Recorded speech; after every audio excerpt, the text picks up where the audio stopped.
కనుక మనం ఆయనకి ఏం చేయాలి? భయపడాలి. ఎందుకు భయపడాలి అనే విషయాన్ని దేవుడు స్పష్టంగా అక్కడ రాస్తున్నాడు. ఎవనికి మీరు భయపడవలనో తెలియచేయుదును, చంపిన తరువాత నరకములో పడద్రోయ శక్తి గలవానికి ఏం చేయండి? భయపడండి. ఆయనకే భయపడుడని మీతో చెబుతున్నాను. మత్తయి సువార్త 10వ అధ్యాయం 28వ వచనంలో కూడా అదే సందర్భం రాయబడి ఉంది. చూడండి, ఇంకొంచెం క్లియర్గా ఉంటుంది. మత్తయి సువార్త 10వ అధ్యాయం 28వ వచనంలో మనం చూస్తే అక్కడ కూడా అదే సందర్భం కనిపిస్తుంది. మరియు ఆత్మను చంపనేరక దేహమును చంపువారికి భయపడకుడి గాని ఆత్మను దేహమును కూడా నరకములో నశింపచేయగలిగిన వారికి మిక్కిలి భయపడుడి. దేవునికి గట్టిగా స్తోత్రం చెల్లిద్దాం. ఇక్కడ ఏమంటున్నాడంటే, ఆత్మను చంపనేరక దేహమును మాత్రమే చంపేవారికి మీరేం చేయకండి? భయపడకండి. మీరు ఎవరికి భయపడాలి అని అంటే, ఆత్మను దేహమును కూడా చంపగలిగిన వానికి మీరు భయపడాలి అని దేవుడు ఒక పాఠాన్ని మనకు నేర్పిస్తున్నాడు. దేవుడు ఒక సత్యాన్ని మనకు నేర్పిస్తున్నాడు. ఇది మనము ఎవరికి భయపడుతున్నాం? ఎవరికి మనం విధేయత కలిగిన వారంగా కనిపిస్తున్నాం? ఆయన మాటను, ఆయనను వెంబడిస్తున్నాం, నిజమే. ఇందాక మీరు చెప్పినట్లుగా ఎవరికి భయపడాలి అంటే దేవునికి భయపడాలి అని చెబుతున్నాం. మరి దేవునికి భయపడుతున్నామా? ఏ విషయాల్లో దేవునికి భయపడుతున్నాం? ఏ విషయాల్లో దేవునికి లోబడుతున్నాం? ఏ విషయాల్లో దేవునికి ప్రాధాన్యత, ప్రాముఖ్యతనిస్తున్నాం? దేవుని బిడ్డలంగా, దేవుని పిల్లలుగా ఉన్న మన జీవితాలలో ఇంకా చాలా విధేయతలు కనిపిస్తున్నాయి. దేవుని భక్తులంగా మనం చలామణి అవుతున్నాం, కానీ ఇంకా వాస్తులు చూడడం మానలేదు, ఇంకా కులభేదాలు చూడడం మానలేదు, ఇంకా రకరకాల పాప సంబంధమైన క్రియలను, పాప సంబంధమైన పరిస్థితులను ఇంకా మనం విడిచిపెట్టని పరిస్థితులు కనిపిస్తున్నాయి. ఇంకా సినిమాలు చూసేవాళ్ళు ఉన్నారు, ఇంకా సీరియల్ చూసేవాళ్ళు ఉన్నారు, ఇంకా బూతులు మాట్లాడేవాళ్ళు ఉన్నారు, ఇంకా పాపములో చీకటిలో మగ్గుతున్న వాళ్ళు ఉన్నారు. పేరు మాత్రం ఏం చెప్పుకుంటున్నామంటే దేవుని పేరు చెప్పుకుని దేవునికి భయపడాలని చెప్పుకుంటున్నాం, కానీ భయం లేని జీవితాలు జీవిస్తున్నాం, భయం లేని బ్రతుకులు బ్రతుకుతున్నాం. అందుకనే దేవుడు మరొకసారి ఈ రాత్రి నీతో నాతో మాట్లాడుతున్న మాట ఏంటంటే, ఆయన నరకములో పడద్రోయ శక్తి కలిగిన వాడు గనుక ఆయనకు ఖచ్చితంగా ఏం చేయాలి అంటే భయపడాలి. అలా భయపడి బ్రతికినప్పుడే మనము పరలోక రాజ్య వారసులం అవ్వగలం. యేసు ప్రభు నమ్ముకున్నంత మాత్రాన, బాప్తీసం తీసుకున్నంత మాత్రాన, మందిరానికి వచ్చినంత మాత్రాన, కానుకలు ఇచ్చినంత మాత్రాన, ప్రభు రక్తములో శరీరములో పాలు పంపులు పొందినంత మాత్రాన పరలోకం చేరం. దేవునికి ఇష్టమైన పిల్లులుగా మనం ఉండలేం. ఆయన చిత్తాన్ని నెరవేర్చే వాళ్ళంగా ఉండాలి. అందుకని మత్తయి సువార్తలు అంటాడు, చదవద్దు కానీ ప్రభువా ప్రభువా అని పిలుచు ప్రతివాడు పరలోకం చేరుడు, కానీ ఎవడు పరలోకం చేరుతాడు అని అంటే తండ్రి చిత్త ప్రకారంగా చెయ్యాలి, తండ్రి చిత్త ప్రకారంగా నడవాలి, తండ్రి చిత్త ప్రకారంగా జీవించాలి. అలా జీవించకుండా ఎన్నిసార్లు ప్రభు అని పిలిచినా, ఎన్నిసార్లు నువ్వు ప్రార్థన చేసినా, ఎన్నిసార్లు నీవు ఉపవాసం ఉన్నా, ఎంత కానుకలు ఒకవేళ నువ్వు ఇచ్చినా, ఎన్ని కార్యక్రమాలు నువ్వు చేసినా.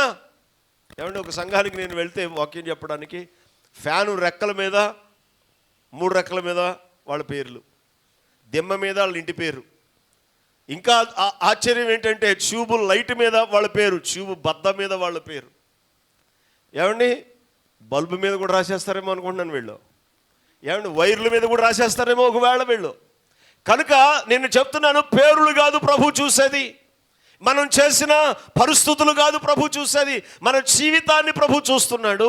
క్రియలు అవసరమే కాదని నేను చెప్పట్లేదు, కానీ క్రియల కంటే ప్రాముఖ్యమైనది ఆయనను వెంబడించే విధానం, ఆయన చిత్తాన్ని నెరవేర్చే పరిస్థితులు మన జీవితాలలో ఉన్నప్పుడు దేవుడు మనల్ని బట్టి ఆనందించే దేవుడై ఉన్నాడు. దేవునికి గట్టిగా స్తోత్రం చెప్పండి. హల్లెలూయా. దేవుని పిల్లలమని చెప్పుకుంటున్నాం, దేవుని బిడ్డలమని ప్రకటించబడుతున్నాం, దేవుని బిడ్డలమని పిలువబడుతున్నాం, కానీ మన జీవితాలలో దేవుని చిత్తానికి విధేయులమై దేవుని చిత్త ప్రకారంగా నడిచే దేవుని పిల్లలంగా మనం ఉండగలుగుతున్నామా, బ్రతకగలుగుతున్నామా? లేక ఏదో నామకార్థంగా అలవాటుగా దేవుని పిల్లలమని దేవుని సన్నిధికి వచ్చి అటో కాలు ఇటో కాలు వేసి మన జీవితాలను కొనసాగిస్తూ ఉన్నామా? దేవుని కొరకు ప్రతి విషయంలోనూ మనం నిలబడాలి. వివాహం వస్తే నిలబడాలి, ఏమండి ఏ కార్యక్రమమైనా, ఏ శుభకార్యమైనా, ఏ ప్రతిష్ట కార్యక్రమమైనా, ఏమండి ఏ గృహమైనా, ఎలాంటి పరిస్థితులైనా ప్రభు కొరకు నిలబడే అనుభవం కావాలి. ఈరోజు క్రైస్తవులు చాలామంది ముహూర్తాలకు జడిచిపోతున్నారు. దేనికి జడిచిపోతున్నారు? మంచి రోజు కాకపోతే ఏమొచ్చేస్తుందో, చుట్టాలు వస్తారో రారో. ఏమండి ఈరోజు క్రైస్తవులు కూడా బాధాకరమైన విషయం ఏంటంటే, క్రైస్తవులకు కూడా దిష్టి తగిలేస్తుందని కాళ్ళకి నలతాలు కట్టుకుంటారు. క్రైస్తవులు దేవుని పిల్లలని చెప్పుకునేవాళ్ళు, దేవుని బిడ్డలని చెప్పుకునేవాళ్ళు మందిరానికి వస్తూనే ఉన్నారు, రక్షణ తీసుకుంటూనే ఉన్నారు, పాటలు పాడుతూనే ఉన్నారు, వాయిద్యాలు వాయిస్తూనే ఉన్నారు, పరిచర్యలు చేస్తూనే ఉన్నారు. ఏమండి దిష్టి తగలకూడదని కాళ్ళకి నల్లతాళ్ళు కట్టుకుంటున్నారు. ఒక చోట మీటింగ్కి వెళ్తే ఒక కుర్రాడు పాట పాడుతున్నాడు. పాటలు పాడడానికి పిలిచారట ఆ కుర్రాడిని, స్పెషల్గా పాటలు పాడుతున్నాడు. నన్ను వాక్యం చెప్పడానికి పిలిచారు. అక్కడ నేను సందేశకుడిగా వెళ్ళాను, ప్రసంగికుడిగా. నేను ఎక్కడికి వెళ్ళినా నా అలవాటు ఏంటంటే, పాస్టర్ గారిని తొందర పెట్టను. ఒక అరగంట ముందే ఉంటాను. ఆయన 7:30కి రమ్మంటే 7 గంటలకు వచ్చేస్తాను. 8 గంటలకు రమ్మంటే 7:30, 7 గంటల లోపు, ఒక గంట ముందే, అరగంట ముందే ఉంటాను నేను. ఇంకా మీ అయ్య గారే నన్ను తొందర పెట్టారు ఇప్పుడు. కారణం ఏంటంటే, నేను వచ్చేసి పావు గంట అయ్యింది, రోడ్డు మీద ఉన్నాను. ఫోన్ చేస్తే అయ్యగారు ఫోన్ ఎత్తరే. నాకేం అడ్రస్, ఎప్పుడు పాప ప్రధానానికి వచ్చాను, నాకు దారి తెలియదు, మర్చిపోయాను. ఏం చేయాలి అర్థం కాక ఇంకా చూద్దాం అని సర్పవరం జంక్షన్ నుంచి అలా ఈదుకుంటా ఎదరికి వచ్చేటప్పటికి నాతో వచ్చిన బాబు, మా చర్చిలో 2 పిల్లలు వచ్చారు, బాబు డ్రైవ్ చేస్తూ అన్నాడు. అక్కడికి నేను వచ్చినట్టు అయ్యారు, కొంచెం ఎదరికి వెళ్ళిన తర్వాత సందులో తిరగాలని ఆ కుర్రోడు గుర్తుపెట్టి తీసుకొచ్చాడు నన్ను ఇక్కడికి. లేకపోతే ఇక్కడ నేను అక్కడే ఉందును, మీ అయ్యగారు ఫోన్ ఎత్తేదాకా, మీరు అడ్రస్ చెప్పేదాకా నేను అక్కడే రోడ్డు మీద ఉందును అనమాట. నేను ఎక్కడికి వెళ్ళినా ముందు వెళ్ళడం అలవాటు నాకు. గంట అయినా ముందుంటే నేను తొందర పెట్టడం సాధ్యమైనంత వాళ్ళని గలిబిలి చేసి, ఇగో ఇక్కడే ఉన్నాను, వచ్చేస్తున్నాను, అది ఇది అని చెప్పి కహానీలు చెప్పి వాళ్ళని తొందర పెట్టడం నాకు ఇష్టం ఉండదు. మాట ఇచ్చానంటే ఎట్టి పరిస్థితుల్లోనూ మాట తప్పను. మరి ఆరోగ్యం బాగోక, పరిస్థితులు బాగోకపోతే తప్ప సాధ్యమైనంత వరకు మాట తిప్పే పరిస్థితి నా జీవితంలో ఇప్పటి వరకు, సేవా జీవితంలో లేదు. దేవునికి గట్టిగా స్తోత్రం చెప్పండి. హల్లెలూయా. ఏమండి ఒక చోట నేను మీటింగ్కి వెళ్తే వాక్యం చెప్పడానికి పాటలు జరుగుతున్నాయి. ఒక కుర్రోడు పాటలు పాడడానికి పిలిచారు. ఏమండి ఆ పాటలు పాడుతున్నాడు, కంఠం చూస్తే అదిరిపోయింది, పాటలు చూస్తే చాలా బాగా పాడుతున్నాడు. వాడు నైట్ ప్యాంట్తో వచ్చేసాడు. ఉజ్జీవ సభలు వీధిలో పెట్టారు, చర్చిలో కూడా కాదు, బయట ఏమండి పబ్లిక్ ప్లేస్లో పెట్టారు. పాటలు పాడడానికి వచ్చాడు, నైట్ ప్యాంట్ వేసుకుని వచ్చేసాడు. ఈరోజు నైట్ ప్యాంట్ ఏంటో, డే ప్యాంట్ ఏంటో కూడా తెలియట్లేదు కుర్రోళ్ళకి. ఏమండి అలా భయంకరంగా ఇంకా చెప్పుకుంటూ పోతే, ఏమండి నేను పూర్వకాలం మనిషినండి, పూర్వకాలం మాటలే మాట్లాడతాను నేను. కానీ కొంతమందికి బాధ కలగవచ్చు. ఇప్పుడు ఏమండి నైట్ ఇంట్లో వేసుకునే ప్యాంట్లు బయట వేసుకుని తిరుగుతున్నారు. సరే వీడు నైట్ ప్యాంట్ వేసుకుని మీటింగ్ స్టేజ్ ఎక్కేసి పాట పాడుతున్నాడు, కంఠం చాలా బాగుంది అని చూసేటప్పటికి ప్యాంట్ బాగోలేదు. సరే ప్యాంటు బాగోలేదు కదా, ఏమండి సరే కంఠాన్ని చూసుకుంటూ పాట వింటూ చాలా బాగా పాడుతున్నాడు కుర్రాడు అని కొంచెం దీక్షణంగా కాలు కింద చూసేటప్పటికి ఆ ప్యాంటు అనుకోకుండా వీడు ఏ అలలుయ అన్నాడు. అలలుయ అన్నప్పుడు ప్యాంటు పైకి లేచింది, కొంచెం కింద నల్లదాడు కట్టాడు దానికి, ఒక కాలుకి. నేను ఇలాంటివి చూస్తే ఆ పాస్టర్ గారు ఎవరు, నన్ను పిలిచినోడు ఎవడు, ఏమండి ఆయన బాధపడతాడేమో, లేకపోతే కుర్రోడు ఏమైనా బాధపడతాడేమో అని ఎక్కడ ఎప్పుడు చూడండి మొహమట్లేదు. మళ్ళీ పిలవకపోయినా నో ప్రాబ్లం, నాకేం ఇబ్బంది ఉండదు. పాట అయిపోయింది, ఆ కుర్రోడిని పిలిచాను వెనక్కి, స్టేజ్ మీద కూర్చున్నాను, వెనక్కి పిలిచి ఏంటయ్య గారు అన్నాడు. గాడ్ బ్లెస్ యూ నాన్న, దేవుడు మంట కంచం ఇచ్చాడు, చాలా బాగా పాడుతున్నావు, దేవుడు నిన్ను దీవించును గాక అని. అప్పుడు నేను అన్నాను, నీ కాలుకి ఏంట్రా అన్నాను. నువ్వు స్టేజ్ ఎక్కి బలిపీఠ మీద దేవుని పాటలు చక్కగా పాడుతున్నావు, కంఠం బాగుంది, దైవజనుడు నిన్ను పిలిచాడు, కరెక్టే కాదని అంటలేదు, కానీ ఆ తాడేంటి? దేవుని పాటలు పాడే వ్యక్తిగా ఉన్న నీకు, కంఠాన్నిచ్చిన నీకు, దేవుని పరిచర్యలో వాడబడుతున్న నీకు, అది నీకు తగినది కాదు, జాగ్రత్త అని చెప్పి పంపించేశాను. ఎందుకంటే ఈ దినాల్లో దేవుని పిల్లలమని చెప్పుకుంటున్నాం, దేవుని బిడ్డలమని చెప్పుకుంటున్నాం, సిగ్గులేని బ్రతుకులు బ్రతుకుతున్నాం. బాధాకరమైన విషయం. దైవజనుడు చేయవలసిన కార్యాలను లోకములో మనం ఏదో ముహూర్తం పెట్టించుకుని, డేట్ పెట్టించుకుని, తారీఖు పెట్టించుకుని దైవ సేవకుడి దగ్గరకు వచ్చి అదే రోజు పెడతావా చస్తావా అని కూర్చుంటున్నాం. ఈరోజు ఏం మారాం మనం, ఏం మార్పు చెందాం మనం? ఎవరికి భయపడుతున్నాం? పేరుకు మాత్రమే దేవునికి భయపడుతున్నామని చెప్తున్నాం, కానీ మనం ఇంకా లోకానికి భయపడడం మానలే, లోక ఆచారాలకు భయపడడం మానలే, లోక సంబంధమైన పద్ధతులకు భయపడడం మానలే. మీరు నమ్మరు, ఎన్నో రాత్రులు ప్రయాణం చేశాను, అర్ధరాత్రి ప్రయాణం చేసిన రోజులు ఉన్నాయి. ఇప్పుడంటే మా పిల్లలు డ్రైవ్ చేస్తున్నారు, కానీ ఇంతకుముందు నేనే డ్రైవర్ని, నేనే పాస్టర్ గారిని. ఒకచోట మీటింగ్కి వెళ్తే నన్ను వదిలేసి మా కుర్రలు తీసుకెళ్ళిపోయారు, కారు దిగిపోయారు వీళ్ళు బైబిల్ పట్టుకుని. బైబిల్ పట్టుకుని దిగిపోతే నన్ను వదిలేసి మా కుర్రోళ్ళని తీసుకుని వెళ్ళిపోతున్నారు రెండయ్య గారు మీటింగ్ అని. అంటే నేను డ్రైవర్ని అనుకున్నారు వాళ్ళు. కారు పక్కన పెట్టుకుని వస్తాడని వాళ్ళని తీసుకుని వెళ్ళిపోతున్నప్పుడు మా కుర్రోళ్ళు అన్నారు, రే బాబు నేను కదా ఆయనే పాస్టర్ గారు అని చెప్తే అప్పుడు వాళ్ళని వదిలేసి నా దగ్గరికి వచ్చి నన్ను తీసుకెళ్ళారు మీటింగ్కి. అలాంటి రోజులు కూడా నా జీవితంలో ఉన్నాయి. అలాంటి రాత్రి ప్రయాణాలలో ఎన్నోసార్లు ఎంతోమంది ఏమండి మనం చూస్తూ ఉంటాం, వాళ్ళు బాగుపడాలి ఎదుటోళ్ళు పాడైపోవాలని మూటలు కట్టి ఏం చేస్తారు రోడ్డు కట్టంగా, తెలుసా మీకు? మూటలు కట్టి రోడ్డు కట్టంగా ఏం చేస్తారు? కొబ్బరికాయలు, గుమ్మడికాయలు, కోడిగుడ్లు ఏమండి ఇవన్నీ తీసుకొచ్చి రోడ్డు మధ్యలో ఎన్నిసార్లు ఎన్ని ఎక్కించేశాను. ఈ రోజు వరకు కనీసం దయ్యపు శక్తులు నా ఇంటి గుమ్మం కూడా దొక్కలే. దేవునికి గట్టిగా స్తోత్రం చెప్పండి. మీరు నమ్మరు, ఈ రోజు వరకు ఏమండి ఏ రోజు వచ్చి నన్ను భయపెట్టిన దాఖలు కానీ, నాకు భయం కలిగిన దాఖలు కానీ, ఏమండి నాకు ఏదైనా కీడు కలిగిన దాఖలు కానీ ఈ రోజు వరకు లేవు. కారణం ఏంటంటే నేను దేవుని పని చేస్తున్నాను. దేవునికి గట్టిగా స్తోత్రం చెప్పండి. దేవుని మీద పూర్తిగా ఆనుకుని బ్రతుకుతున్నాను. మీరు నమ్మరు, ఈ రోజుకి నా ఇంట్లో టీవీ లేదు. ఈ రోజుకి నా ఇంట్లో టీవీ లేదు. ఈ రోజుకి ఒకవేళ వార్తలు, మొన్న ఎలక్షన్ టైంలో వార్తలు చూద్దాం ఏం జరిగింది, ఎవరు గెలిచారు, ఎవరు ఓడిపోయారు అని చూడడానికి మొబైల్లో చూశాను అంతే. అదే చూడడం నా జీవితంలో. ఇంకా మళ్ళీ వార్తలు చూడొద్దని నేను చెప్పట్లే. ఏం చూస్తున్నావు, ఏం చేస్తున్నావు? ఈరోజు దేవుని సన్నిధికి బైబిల్ తేవడానికి కూడా ఏమైపోయింది మనకి అంటే చెప్పండి, బద్ధకం అయిపోయింది. సెల్ ఫోన్లు పట్టుకొచ్చి సెల్ ఫోన్లోనే ఏం చేస్తున్నావు? వాక్యాన్ని తీస్తున్నావు. వాక్యం చెప్పేటప్పుడు సెల్ ఫోన్లు చూస్తున్నాం, వాక్యం చెప్పేటప్పుడు ఫేస్బుక్లు చూస్తున్నాం, వాక్యం చెప్పేటప్పుడు వాట్సాప్లు చూస్తున్నాం. ఏమండి ఇలా చేస్తే ఈ రోజు వరకు ఈ మొబైల్ నా జోబులో ఉంటుంది, కానీ ఎక్కడ మీటింగ్కి వెళ్ళినంటే సైలెంట్లో పెట్టేస్తాను. ఇగో ఆల్రెడీ ఫోన్ వచ్చింది, అది జోబులో మోగింది, నాకు నేను ఆరాధన అయిపోయిన తర్వాత చూసుకుంటాను, అప్పుడు నేను వాళ్ళకు ఫోన్ చేస్తాను. మీటింగ్లో ఒకవేళ నేను వాక్యం చెప్పినా చెప్పకపోయినా మీటింగ్లో ఉన్నానంటే ఫోన్ సైలెంట్లో పెట్టేస్తాను. మనం మాదిరి లేనప్పుడు మనం ఎవరికి చెప్పగలం? మనకు ఒక మాదిరి లేని జీవితం ఉన్నప్పుడు మనం ఎవరికి చూపించగలం? దేవుని పిల్లలంగా, దేవుని బిడ్డలంగా దేవుడు మనకు ఒక క్రమాన్ని ఇచ్చాడు. దేవుని వాక్యం కంటే విలువైనది, దేవుని వాక్యం కంటే ప్రాధాన్యమైనది, దేవుని వాక్యం కంటే ప్రాముఖ్యమైనది ఇంకొకటి ఏది లేదు. దేవునికి గట్టిగా స్తోత్రం చెప్దాం. హల్లెలూయా. దేవుని వాక్యాన్ని విన్నప్పుడే దానిని ఆచరించగలుగుతాం, దానిని అనుభవించగలుగుతాం, దాని ప్రకారంగా బ్రతకగలుగుతాం. దేవుని వాక్యం చెబుతుంది ఏంటి అని అంటే, నీవు దేవుని వాక్యానికి భయపడినప్పుడు నీ జీవితం, నీ యొక్క బ్రతుకు పరలోక రాజ్య ప్రతిబింబంగా దేవుడు చేస్తాడు. దేవునికి గట్టిగా స్తోత్రం చెప్తాం. హల్లెలూయా. ఈ లోక సంబంధమైన వాటికి కానీ, పరిస్థితులకు కానీ, ఆచారాలకు కానీ, పద్ధతులకు కానీ ఏమని భయపడే పరిస్థితులు దేవుని పిల్లలుగా మనకు అక్కర్లేని పరిస్థితులు. మా ఇంట్లో మీరు నమ్మరు, మా ఇంట్లో అన్ని కులాల వాళ్ళు ఉన్నారు. చాలా పెద్ద ఫ్యామిలీ మాది. ఎనమండుగురు పిల్లలు, 12 మంది, 4 చచ్చిపోయారు. ఎనమండుగురు పిల్లలు మేము.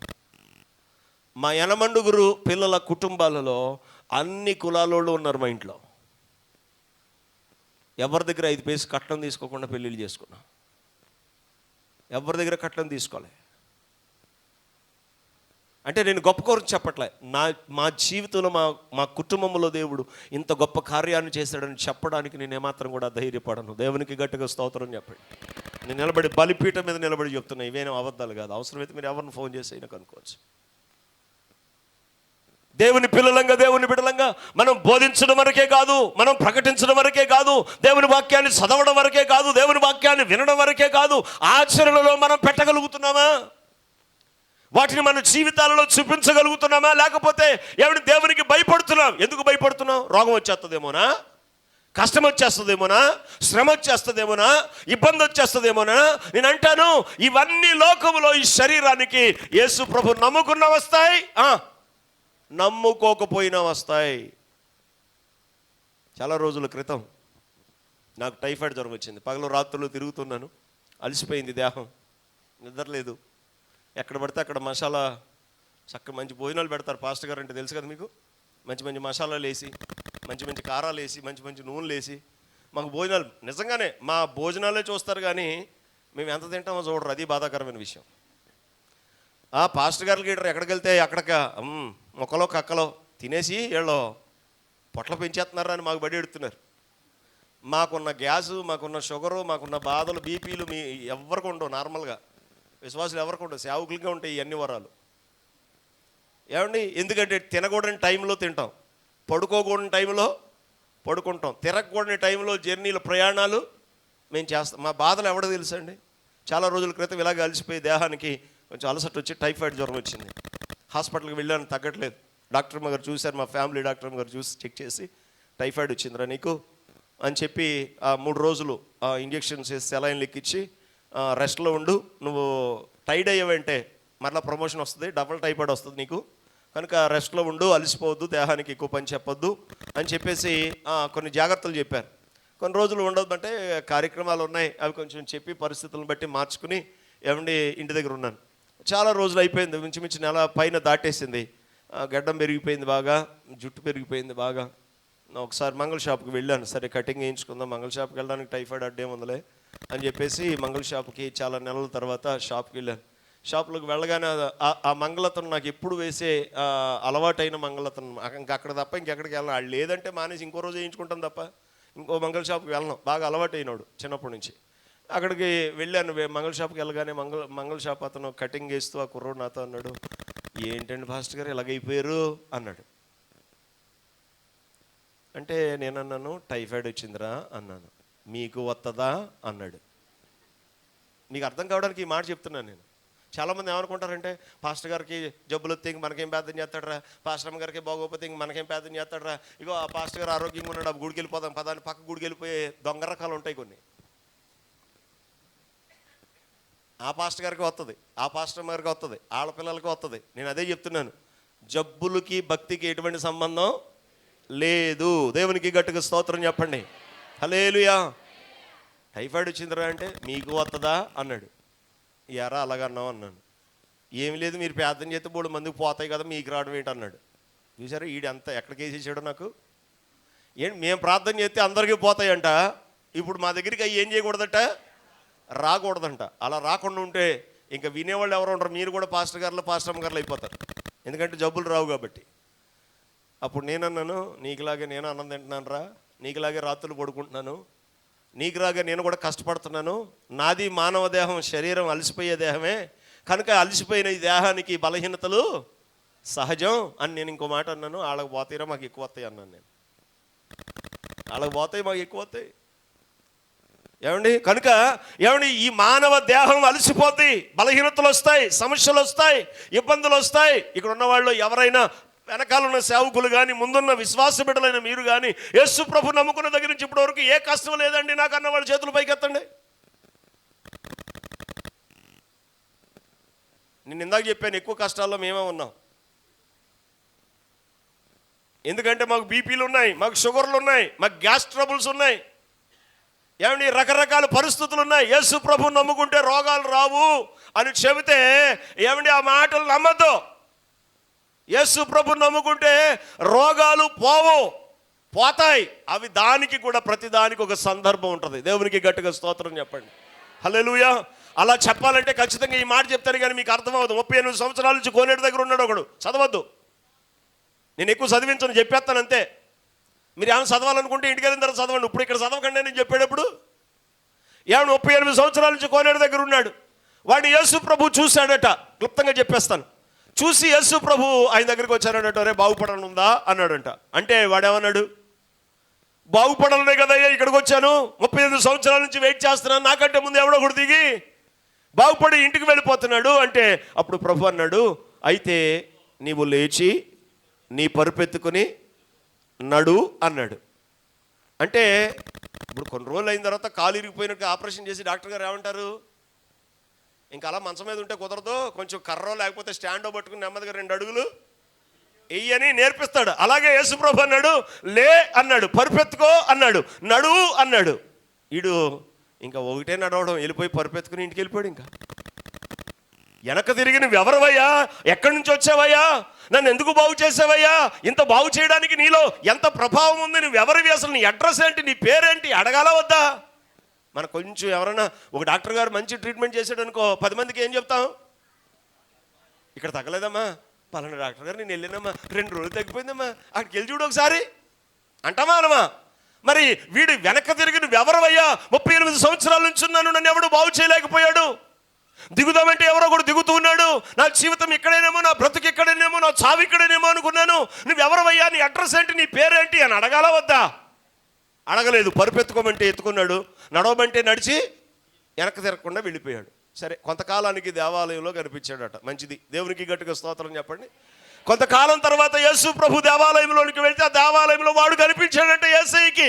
అప్పుడు యేసయ్య వాడుతున్న మాట ఏంటంటే, ఇగో మరి ఎక్కువ కీడు నీకు సంభవించుకుంటున్నట్లు ఇక మీదట ఏం చేయకో, పాపం చేయకు, అది పచ్చివరా బాబు నీకు. దేవునికి గట్టిగా స్తోత్రం చెప్పండి.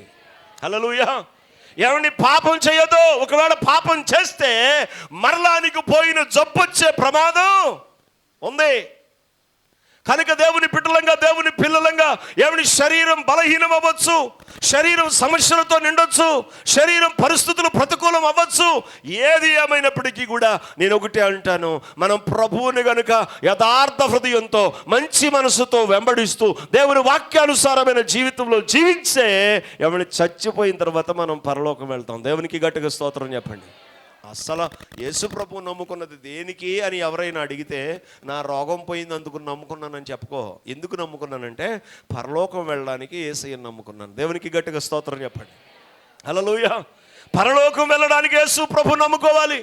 అసలు పరలోకం ఉందా అండి అని అంటే, చదువు మత్తయి సువార్త, లూకా సువార్త, మార్కు సువార్తలలో యేసయ్య ప్రకటించిన 3.5 సంవత్సరాలు సువార్త పరిచర్యలో అనేక సార్లు పరలోక సంబంధమైన ఉపమానాలు అందులో వ్రాసి పెట్టాడు ఆయన. దేవునికి గట్టిగా స్తోత్రం చెప్పండి.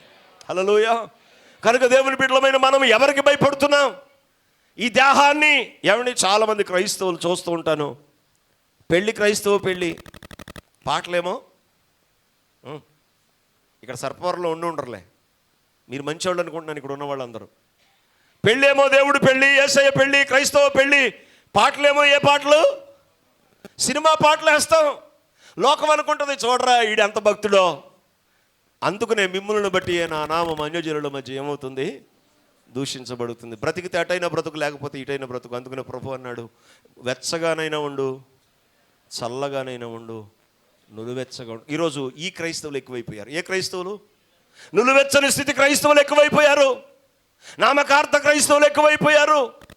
క్రైస్తవుడు సేవకుడు గట్టిగా మాట్లాడితే సంఘం మానేస్తారేమో అని భయపడే పరిస్థితులు ఏమండి సంఘంలో ఏర్పడుతున్నాయి. ఈరోజు వాక్యాన్ని ఖండిస్తే, గద్దిస్తే ఏమండి సంఘాలు ఎక్కడ చల్లాచెదురైపోతాయో, విశ్వాసులు మానేస్తారేమో అని భయపడిపోయి రాజీ పడవలసి వస్తుంది ప్రసంగాలలో. దేవుడు ఒక రోజు నిలబడి మా తొక్కలు కూడా వచ్చేస్తాడు. రాజీ పడే బోధలు చేస్తే, విటమిన్ ఎమ్మ కోసమైన బోధలు చేస్తే, రాబడి కోసమైన ప్రసంగాలు చేసి ఒకవేళ ప్రజలను మభ్య పెడితే, రేపొద్దున దేవుడు మా తొక్కలు కూడా వలిచేస్తాడు. మామూలుగా ఉండదు మాకు కూడా. మీకు ఒక లెక్కే, మమ్మల్ని ఎన్ని లెక్కలు? 2 లెక్కలు దేవునికి మేము అప్పగించాలి. దేవునికి గట్టిగా స్తోత్రం చెప్పండి. హల్లెలూయా. నాది పక్కా పల్లెటూరు, మీది ఇంకా సిటీ. నాది పక్కా పల్లెటూరు. ఇక్కడే కరప నుంచి లోపలికి వెళ్తే ఇంక చేలు తప్ప, కాలువలు తప్ప ఏం కనిపించవు. ఆ పల్లెటూరులో దేవుడు నన్ను సేవకు పిలిచాడు. నేను బెంగళూరులో బైబిల్ కాలేజ్ చదివాను, ఇంగ్లీష్ మీడియంలో చదివాను. కాకినాడలో ఎక్కడన్నా మంచి సిటీలో సెటిల్ అయితే బాగుంటుంది జీవితం, 10 మంది ఉన్న చాలు, రాబడి వెళ్ళిపోద్ది, జీవితం వెళ్ళిపోద్ది అనుకున్నాను నేను. అనుకుంటే ప్రభు అన్నాడు, ఎవరు నీ తండ్రి చేసిన సేవ, ప్రారంభించిన సేవ పల్లెటూరులో, అక్కడికి వెళ్ళి నువ్వు సేవ చేయి అన్నాడు దేవుడు. అంటే ఇదేంటి ప్రభు, చదువుకున్నాను ఇంగ్లీష్ మీడియం, కష్టపడి చదువుకున్నాను. ఏమండి 5 సంవత్సరాలు బైబిల్ ట్రైనింగ్ చేశాను. చక్కగా సిటీలో అయితే 100 మంది అక్కర్లేదు, 10 మంది ఉన్న చాలు, దశంభాగాలు వాళ్ళు ఇచ్చే కానుకలతో చల్తాయి జీవితం. ఏమండి వెళ్ళిపోద్ది సేవ. ఏమండి పల్లెటూరులో ఎంత కష్టపడినా ఆ 2 రూపాయలు, ఆ రూపాయి కాసు, 5 రూపాయల కాసులు ఇప్పుడు కొత్త మాకు. ఏమండి ఆ 10 రూపాయల కాగితం, ఆ 10 రూపాయలు కూడా ఇలా మడతెప్పగానే 2 ముక్కలు అయిపోతుంది. అలాంటి కాగితాలు వచ్చే. ఏమండి పల్లెటూరుకు దేవుడు ఏమండి సేవకు వెళ్ళమంటే, ఏమండి మొత్తం మీద నేను దేవుని మాటకు లోబడి సరే ప్రభు అని ఆ పల్లెటూరు ప్రాంతానికి వెళ్ళాను. ఏమీ లేదండి, మా నాన్నగారు కట్టిన చిన్న పెంకుటి మందిరం, అది కూడా R&B ల్యాండ్, అంటే గవర్నమెంట్ స్థలంలో పర్మిషన్ తీసుకుని అప్పట్లో చిన్న ఆ పెంకులు మందిరాన్ని కట్టారు. అందులో ఒక 50-60 మంది పడతారు అంతే. అలాంటి సంఘాన్ని నాకు మా తండ్రి గారి ద్వారా, మా తండ్రి గారు చనిపోయారు అప్పటికే. చనిపోయిన తర్వాత నేను బైబిల్ ట్రైనింగ్కి వెళ్ళి బైబిల్ ట్రైనింగ్ చేసి వచ్చాను. ఆ తర్వాత ఆ పరిచర్య ఇస్తే, ఆ పరిచర్యలో ఏమని దేవుని ఆ సంఘంలో నిలబడి దేవుని వాక్యాన్ని చెప్పడం ప్రారంభించి, ప్రార్థనతో విశ్వాస జీవితాన్ని కొనసాగించి, ప్రభు మీద ఆధారపడి, ప్రభువా నువ్వు పిలిచావు, నువ్వు నమ్మదగిన దేవుడు, నువ్వు బ్రతికిస్తావని ప్రార్థన చేసుకుని ఏమంటే దేవుని వాక్యాన్ని ప్రకటించడం మొదలుపెట్టి, ఏమంటే 4 కిలోమీటర్ల నుంచి అక్కడికి వచ్చి ఆరాధన జరిపించి వెళుతూ ఉండేవాడిని. నెమ్మదిగా దేవుడు పరిచర్యను అభివృద్ధి చేయడం ప్రారంభించాడు. దేవునికి గట్టిగా స్తోత్రం చెబుదాం. హల్లెలూయా. మా నాన్నగారు కట్టిన మందిరం కాస్త నిండిపోయింది. బయట ఒక చిన్న స్థలం ఉంటే ఆ పాక వేసాం, ఆ సూరు వేసాం, ఆ సూరు కూడా నిండిపోతుంది. ఏమండి, అవకాశం లేని పరిస్థితులు కనిపిస్తున్నాయి. నెమ్మదిగా ఏమండి అప్పట్లో ఒక అరెకరం ఆ చేను మా అన్నయ్య గారు మందిరం కొరకని మా నాన్నగారు చనిపోయిన తర్వాత మాకేదో కొంచెం ఒక 2 గుంచాలు ఆ చేను ఉంటే ఆ చేను అమ్మేసి ఒక అరెకరం చేను కొనడానికి దేవుడు సహాయం చేశాడు. అది అప్పుడు 1,30,000 అరెకరం, ఇప్పుడు ₹1,00,00,000. దేవునికి గట్టిగా స్తోత్రం చెప్పండి. హల్లెలూయా. ఖాళీ స్థలం ఇచ్చారు మాకు. నాకు ఖాళీ స్థలం ఇస్తే ఏమంటే కష్టపడి ఆ పరిచర్య కొరకైనా తపనతో దేవుడు పిలిచిన పిలుపుకు లోబడి కష్టపడి దేవుని పరిచర్య చేసి దేవుని పనిని నెమ్మదిగా కట్టడం ప్రారంభించాను. దేవుడు విశాలమైన చక్కటి విలువైన మందిరాన్ని దేవుడు నాకు ఈరోజు ఇచ్చాడు. దేవునికి గట్టిగా స్తోత్రం చెప్పండి. హల్లెలూయా. ఇంచుమించు 1000 మంది అని చెప్పారు అయ్యగారు. నా దగ్గర 1000 మంది ఉండరు. ఒక 200-300 మంది విశ్వాసులు, 2 సంఘాలను దేవుడు ఇచ్చాడు. దేవునికి గట్టిగా స్తోత్రం చెప్పండి. అసలు మా మందిరం పల్లెటూరులో అలా ఉందంటే ఎవడు ఇది పల్లెటూరు మందిరం, సిటీలో కట్టాల్సిన మందిరం పల్లెటూరులో కట్టేటినా అంటారనమాట. అలాంటి మందిరాన్ని దేవుడు ఒక పల్లెటూరులో కట్టడానికి దేవుడు సహాయం. అందరూ కూలి పని చేసుకునే వాళ్ళే, అందరూ వ్యవసాయాలు చేసుకునే వాళ్ళే. అయినా దేవుడు నా పరిచర్యను దేవుడు ఆశీర్వదించాడు. కారణం ఏంటంటే ఆయన మాటకు లోబడి ఆయన చిత్తాన్ని నెరవేర్చి ఆయన మాట మీద కంకణం కట్టుకుని నడుం కట్టుకుని ప్రభు కొరకు నిలబడ్డాను. దేవునికి గట్టిగా స్తోత్రం చెబుదా. హల్లెలూయా. ఈ రోజు వరకు డబ్బు కొరకు ఏ రోజు చూడలేదు. నాకు ఆ మందిరం ఏమండి, ఆ విశ్వాసులు, ఆ మందిరంలో ఉన్న ఆ పరిస్థితులు తప్ప ఇంకొక ఆస్తి అంటూ బ్యాంకులో ఏమండి డిపాజిట్ అంటూ నాకు ఏమీ లేదు. అయినప్పటికీ నా దేవుడు నన్ను పోషిస్తున్నాడు. దేవునికి గట్టిగా స్తోత్రం చెప్పండి. హల్లెలూయా. ఏమండి మా తండ్రులు ఏమండి ఒక జత పగలు వేసుకుని రాత్రులు ఉతుక్కుని ఆరబెట్టుకుని మరలా పగలు వేసుకున్నారు. ఈరోజు వేసుకోవడానికి వీల్లేనన్ని బట్టలు దేవుడు బీరువాలో మాకు ఇచ్చాడు. దేవునికి గట్టిగా స్తోత్రం చెప్పండి. మా తల్లిదండ్రులు చెట్టు క్రింద ఏమండి గెంజి ఎవరో పెట్టిన ఆ కొంచెం మెతుకులు, గుప్పుడు మెతుకులు తెచ్చుకుని పుల్లలు ఏరుకుని చెట్టు క్రింద ఏమండి ఆ పొయ్యి మీద అన్నం వండుకుని వాళ్ళు అన్నం తిన్నారు. గెంజి తాగి పచ్చడి నంచుకుని బ్రతికారు. ఏమండి దేవుడు ఈరోజు తినడానికి వీలు లేనన్ని ఏమండి ఆహారం వస్తువులు దేవుడు మా బల్లల మీద దేవుడు పెట్టాడు. దేవునికి గట్టిగా స్తోత్రం. హల్లెలూయా. వాళ్ళు సైకిల్ మీద తిరిగారండి, కాలి నడకన తిరిగారండి, చెప్పులు లేకుండా తిరిగారండి. కానీ ఈరోజు దేవుడు ఏమండి కారులో ప్రయాణం చేసి పరిచర్య చేయగలిగేంత ఆ స్థితిని దేవుడు మాకు ఇచ్చాడు. దేవునికి గట్టిగా స్తోత్రం. ఎందుకనంటే నేను గర్వించట్లేదు, దీన మనసుతో చెప్తున్నాను. ఈ స్థితికి కారణం, ఈ స్థాయికి కారణం, ఈ ఆశీర్వాదానికి కారణం నేను కాదు, నా భక్తి కాదు, నా తల్లిదండ్రుల యొక్క ప్రయాస, వారి యొక్క యథార్థత, దేవుని కొరకు రోషంగా బ్రతికిన ఆత్మీయ అనుభవాలు ఈరోజు మమ్ములను కూడా నిలబెట్టి ఆయన పరిచర్యలో వాడుకుంటున్నాయి. దేవునికి గట్టిగా స్తోత్రం చెబుదా. హల్లెలూయా. ఎలాంటి పరిస్థితులైనా ప్రభు కొరకు నిలబడగలుగుతున్నామా? ఎలాంటి పరిస్థితులైనా దేవుని కొరకు రోషం కలిగి నిలబడగలుగుతున్నామా? ఏమండి నేను త్వరగా కొన్ని మాటలు జ్ఞాపకం చేసి ఏమండి నేను ముగించాలని ఆశపడుతున్నాను.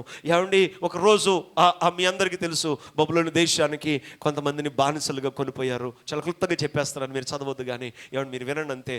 ఏమండి ఆ బానిసలుగా తీసుకుని పోయిన వారిలో ఏమండి షద్రకు, మేషకు, అబేదనెగోలు, దానియేలు ఉన్నారు. ఏమండి వారిని బానిసలుగా తీసుకుని వెళ్ళిపోయిన తర్వాత వారికి ఒక చక్కటి ఆ స్థానాలను ఆ రాజ్యంలో కల్పించారు. వారి యొక్క జ్ఞానాన్ని బట్టి, వారి యొక్క తెలివితేటలను బట్టి ఒకరోజు ఏమండి నెబుకద్నెజరు రాజు ఏమండి ప్రజల యొక్క ఒత్తిడి, రాజు యొక్క ఆలోచనతో దురా అనే మైదానంలో ఒక బలమైన ఒక దేవతను, ఒక దేవుడిని నిలబెట్టి, బొమ్మను నిలబెట్టి, ప్రతిమను నిలబెట్టి ఏమండి అక్కడ రాజ్యమంతటా ఏమండి ప్రకటన చేయించాడు. ఏంటి అంటే ఏమండి ఈ బొమ్మకు ఎవరైతే మొరక్కరో, ఈ ప్రతిమకు ఎవరైతే దండం పెట్టారో వాళ్ళని తీసుకెళ్ళి ఎక్కడ పడేస్తాం? అగ్నిగుండంలో పడేస్తాం. పరాయి దేశంలో నుండి బానిసలుగా తెచ్చారు. అక్కడ నా అన్నవాడు ఎవడు లేడు, బంధువు ఎవడు లేడు, ఆదుకునేవాడు ఎవడు లేడు, ఆదరించేవాడు ఎవడు లేడు, నేనున్నాను అని చెప్పగలిగిన వాడు ఎవరు లేని ప్రదేశంలో ఏమండి వాళ్ళు అక్కడ ఉండి వారి జీవితాలను కొనసాగిస్తూ, రాజు పెట్టిన భోజనం తింటూ, రాజరికములో వారికి అప్పగించిన బాధ్యతలు నెరవేరుస్తూ బ్రతుకుతున్నారు. చాటింపు వేశారు. ప్రజలందరూ వచ్చి ఆ ప్రతిమకి ఏం చేస్తున్నారు? మొక్కుతున్నారు. జాగ్రత్తగా వినాలి. షద్రక్, మేషక్, అబేద్నెగోలు వీరు ముగ్గురు ఏం చేయలేదు అంటే ఆ ప్రతిమకు మొక్కలేదు. ఎప్పుడైతే ఆ ప్రతిమకు వాళ్ళు మొక్కలేదో ఆ వార్త కాస్త రాజు నెబుకద్నెజరు దగ్గరికి వెళ్ళింది. ఎప్పుడైతే ఆ వార్త నెబుకద్నెజరు దగ్గరికి వెళ్ళిందో, ఏమండి వాళ్ళ ముగ్గురిని తీసుకురమ్మన్నాడు. అగ్నిగుండం దగ్గర తీసుకుని వచ్చారు. తీసుకుని వచ్చిన తర్వాత మీకు ఆ యొక్క చాటింపు వినిపించిందా?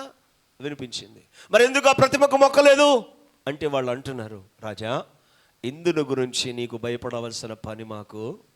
దేవునికి గట్టిగా స్తోత్రం చెప్పండి. హల్లెలూయా. నేను చెప్పే మాట అది, ప్రభు నాకు ఇచ్చిన మాట అది. దేనికి భయపడాలి? ఎవరికి భయపడాలి?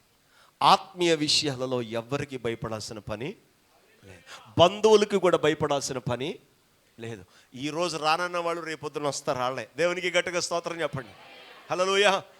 మా చర్చిలో ఒక సహోదరి నాతో చాలా స్ట్రాంగ్గా ఉంటాయి నా మాటలన్నీ కూడా. ఉంటే ఉండే, వెళ్ళిపోతే వెళ్ళిపో అంటాను అంతే, ఒకటే మాట. వాక్యం వినాలనుకుంటే, బాగుపడి పరలోకం వెళ్ళాలనుకుంటే రా గుడికి, లేకపోతే మానేసి నీ సందా నాకు అక్కర్లేదని చెప్తాను నేను. ఒక ఆవిడ నా దగ్గరికి వచ్చి, మా చర్చిలో ఆవిడ, అయ్యగారు మేము అన్యుల ఇళ్ళలో ఉన్నామండి అద్దెకి, అక్కడికి వెళ్ళిన దగ్గర నుంచి శోధనేనండి, రాత్రులు వచ్చి మమ్మల్ని చంపు తినేతనేయండి అంది ఆవిడ. అప్పుడు నేనన్నాను, మనం ఎవరమి చెప్పండి, మనం ఎవరమి? దేవుని పిల్లలు. మన దేవుడు ఎవరు? సర్వశక్తి కలిగిన వాడు. దేవునికి గట్టిగా స్తోత్రం చెప్పండి. ఆయన చూస్తే దయ్యాలు ఏమయ్యాయి? గజగజలాడాయి, వణికాయి, కింద పడిపోయాయి, పారిపోయాయి. సర్వోన్నతుడైన దేవుని దాసుడా, కుమారుడా, మాతో నీకేమి పని అని చెప్పి ఏమన్నా వదిలి వెళ్ళిపోయాయి. నేను అన్నను ఒకటే మాట నా సహోదరితో, నా సంఘంలో ఉన్న బిడ్డతో, మనం అన్యుల గృహంలోకి వెళితే మనల్ని చూసి అవి ఏం చేయాలి? ముసుగేసుకోవాలి. అవి చూసుకుని, మనల్ని చూసుకుని పారిపోవాలి. అంతేగాని వాటిని చూసి మనం భయపడి ఇల్లు మారిపోయేవాడు క్రైస్తవుడు కాదు. అక్కడ ఉండండి, నా ఇంట్లోనే ఉండండి అన్నాను. దేవునికి గట్టిగా స్తోత్రం చెప్పండి. హల్లెలూయా. మన ప్రార్థనా జీవితాన్ని బట్టి ఒకవేళ అద్దె ఇళ్ళల్లో ఉండొచ్చు, మనకు అనుకూలమైన ఇల్లు ఉండవన్నీ. మనం వెళ్ళినప్పుడు అవి మనకు భయపడాలి, కానీ మనం వాటికి భయపడితే ఇంకా మన క్రైస్తవ్యం ఏముంది? మనలో ప్రాధాన్యత ఏముంది? మనలో ప్రాముఖ్యత ఏముంది? దేవునికి గట్టిగా స్తోత్రం చెప్పండి. హల్లెలూయా, హల్లెలూయా. ఏమండి, దేవుని పిల్లలమైన మన జీవితాల్లో, మన బ్రతుకులలో అలాంటి బ్రతకాలి. బ్రతికితే అలాంటి క్రైస్తవులుగా ఉండాలి. అంతేగాని రాజీ పడే క్రైస్తవులుగా, భయపడిపోయే క్రైస్తవులుగా, ఏమండి ఈ లోక సంబంధమైన ఆచారాలతో జీవిస్తూ సేవకుడిని ప్రక్కన పెట్టి, సంఘాన్ని ప్రక్కన పెట్టి ఏమండి క్రైస్తవులుగా మనం ఉంటే మన భక్తి జీవితం వల్ల ఏ ప్రయోజనం లేదు. షద్రకు, మేషకు, అబేద్నెగోలు ఎవరితో అంటున్నారు? మాట్లాడాలి, ఒక్క నిమిషం మాట్లాడాలి. మీరు ఎవరితో అంటున్నారు? ఏ రాజుతో? నెబుకద్నెజరు. ఎక్కడున్నారు వీళ్ళందరూ? బానిసల చేతిలో, ఎవడొక రాజు చేతిలో ఉన్నారు, బందీ గృహములో ఉన్నారు, పరాయి దేశములో ఉన్నారు. అక్కడ రాజుతో, పరాయి దేశములో నాన్నవాడు ఎవడూ లేని చోట వీళ్ళు రాజుతో చెప్పే సమాధానం ఇదేనండి. ఎంత గీర, ఎంత పొగరు అంటాం మనం. అయితే దేవునికి గట్టిగా స్తోత్రం చెప్పండి. హల్లెలూయా. ఇంకో విషయం మిమ్మల్ని అడగనా? మన ఎలక్షన్లకు ముందు మనకి లెక్కలు రాశారు, తెలుసా మీకు? లెక్కలు రాశారు వాలంటీర్లు వచ్చి. మీకు రాశారో లేదో మాకు తెలియదు, మా పల్లెటూరులో రాశారు. రాసినప్పుడు అక్కడ మీరు క్రైస్తవులా, హిందువులా, ముస్లింలా, లేకపోతే ఇంకా ఏ భక్తికి సంబంధించిన వాళ్ళని ఒక లిస్ట్ ఇచ్చారు. ఆ లిస్టులో ఎంతమంది మనం రాజీ పడిపోయాం? ఎంతమంది రాజీ పడిపోయాం? మనం ఎంతమంది రాజీ పడిపోయాం? క్రైస్తవులం అని చెబితే రాయితీలు పోతాయేమో, క్రైస్తవులం అని చెబితే మనకున్న ఉద్యోగాలు పోతాయేమో, క్రైస్తవులం అని చెబితే రేపొద్దున మన పరిస్థితులు ఎలా ఉంటాయో అని భయపడి, ఏమండి పేరుకు మాత్రమే సంఘములో విశ్వాసులంగా, సంఘములో ఒక పేరు కలిగి మనం బ్రతికాం. కానీ అక్కడ రాత్రుల దగ్గరికి వచ్చేటప్పటికి చాలామంది క్రైస్తవ జీవితాలు బట్టబయలైపోయినాయి. పరాయి దేశములో ఉండి, ఏమని దేశపు అధిపతి, రాజు అయిన ఆ రాజ్యములో ఆ తిండి తింటూ, ఆ బ్రతుకుతూ ఆయన కింద పనిచేస్తూ రాజుతో అంటున్నారు, రాజా ఇందుని గురించి మేము నీకు భయపడవలసిన పని మాకు లేదు. మా దేవుడు జీవము కలిగిన దేవుడు. దేవునికి గట్టిగా స్తోత్రం చెప్పండి. హల్లెలూయా. మా దేవుడు జీవము కలిగిన దేవుడు. ఈ అగ్నిగుండములో నుంచి మమ్ములను రక్షించగలడు. ఆ తర్వాత మాట చెప్పం మనం. అసలైన మాట అది. ఆ మాట చెప్పం మనం. మనకి ఏం చేయాలంటే గుడికి రాగానే అయ్యగారు నెత్తిమే చెయ్యగానే, అయ్యగారు పొమ్మన్న రోగం, నీకున్న రోగం చెప్పగానే, అయ్యగారు పొమ్మనగానే ఏమవ్వాలి? ఆ రోగం పోవాలి. అప్పుడే పాస్టర్ గారు గొప్పోడు, ఆ గుడి గొప్పది, నువ్వు విశ్వాసిగా ఉంటావు. లేకపోతే బెల్లంపల్లి వెళ్తావు, లేకపోతే హైదరాబాద్ వెళ్తావు. ఈరోజు ఎంతమంది బ్యాగులు పట్టుకుని స్వస్థత సభలంటే పరిగెట్టే వాళ్ళు లేరు? దిద్దుబాటు కూటాలంటే ఎంతమంది వస్తాం? ఉపవాస కూటాలంటే ఎంతమంది వస్తాం? ఏమని సరి చేసుకోవడానికి మన ఆత్మీయ జీవితాన్ని ఏమని దేవుని వాక్యం దగ్గరికి ఎంతమంది వస్తాం? కావాల్సింది దేహానికి స్వస్థత కాదు. ఈరోజు పోయినా రేపొద్దున మరలా వస్తుంది రోగం. కానీ మనకు కావాల్సింది ఆత్మశుద్ధి. దేవునికి గట్టిగా స్తోత్రం చెప్పండి. ఇది దేవుని వాక్యం ద్వారా మాత్రమే కలుగుతుంది. ఇది దేవుని వాక్యం ద్వారా మాత్రమే జరుగుతుంది. ఇది వాక్యం ద్వారా మాత్రమే మనం సంపాదించుకోగలుగుతాం.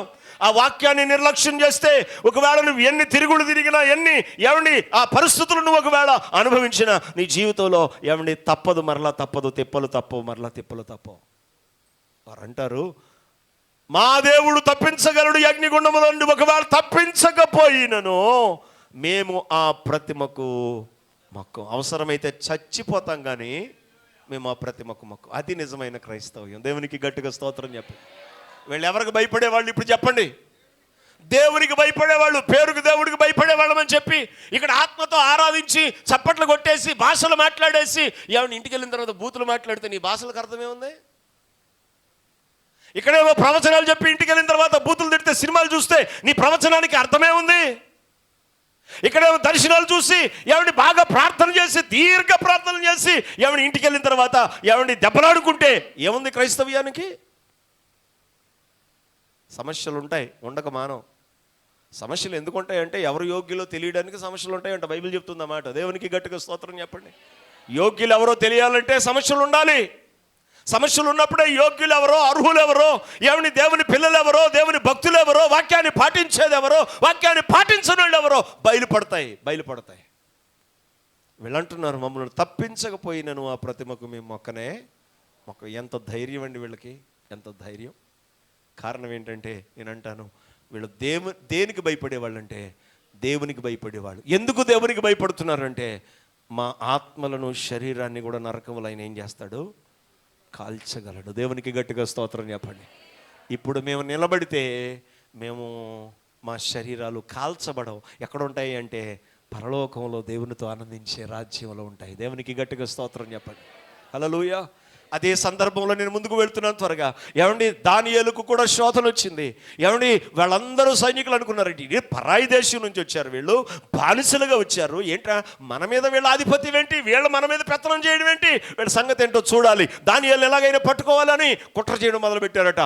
ఆలోచిస్తుంటే దానియేలులో ఏ తప్పు కనిపించలేదట.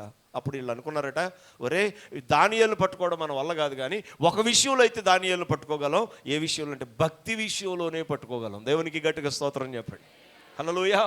భక్తి విషయంలోనే పట్టుకోగలం కనుక రాజుకి లింక్ పెడదామని రాజు దగ్గరికి వెళ్ళి దర్యావేషుకు ఏం చెప్పారంటే, అయ్యా 30 రోజుల వరకు ఎవరికి ప్రార్థనలు కానీ విన్నపాలు కానీ చెప్పుకోవడానికి వీలు లేదనే శాసనం చేయించారు. శాసనం చేశాడు, చాటింపేయించారు. దానియేలు యథావిధిగా ఆ గదిలోనికి వెళ్ళి ముమ్మారు ఏం చేశాడట? యెరూషలేము తట్టు తన చేతులు చాపి ప్రార్థన చేశాడట. దేవునికి గట్టిగా స్తోత్రం చెప్పండి. మనం ఎన్నిసార్లు చేస్తున్నాం రోజుకు ప్రార్థన? చెప్పండి, మనం ఎన్నిసార్లు చేస్తున్నాం రోజుకు ప్రార్థన? దావీదు రోజుకి ఎన్నిసార్లు చేశాడట? 7 సార్లు. పనా పాట ఏంటి దావీదుకు? పనా పాట? ఏమనుకుంటున్నారు? ఆయన మామూలుడు అనుకుంటున్నాడా? ఆయన రాజుగారు అయ్యుండి ఎన్నిసార్లు చేశాడట ప్రార్థన?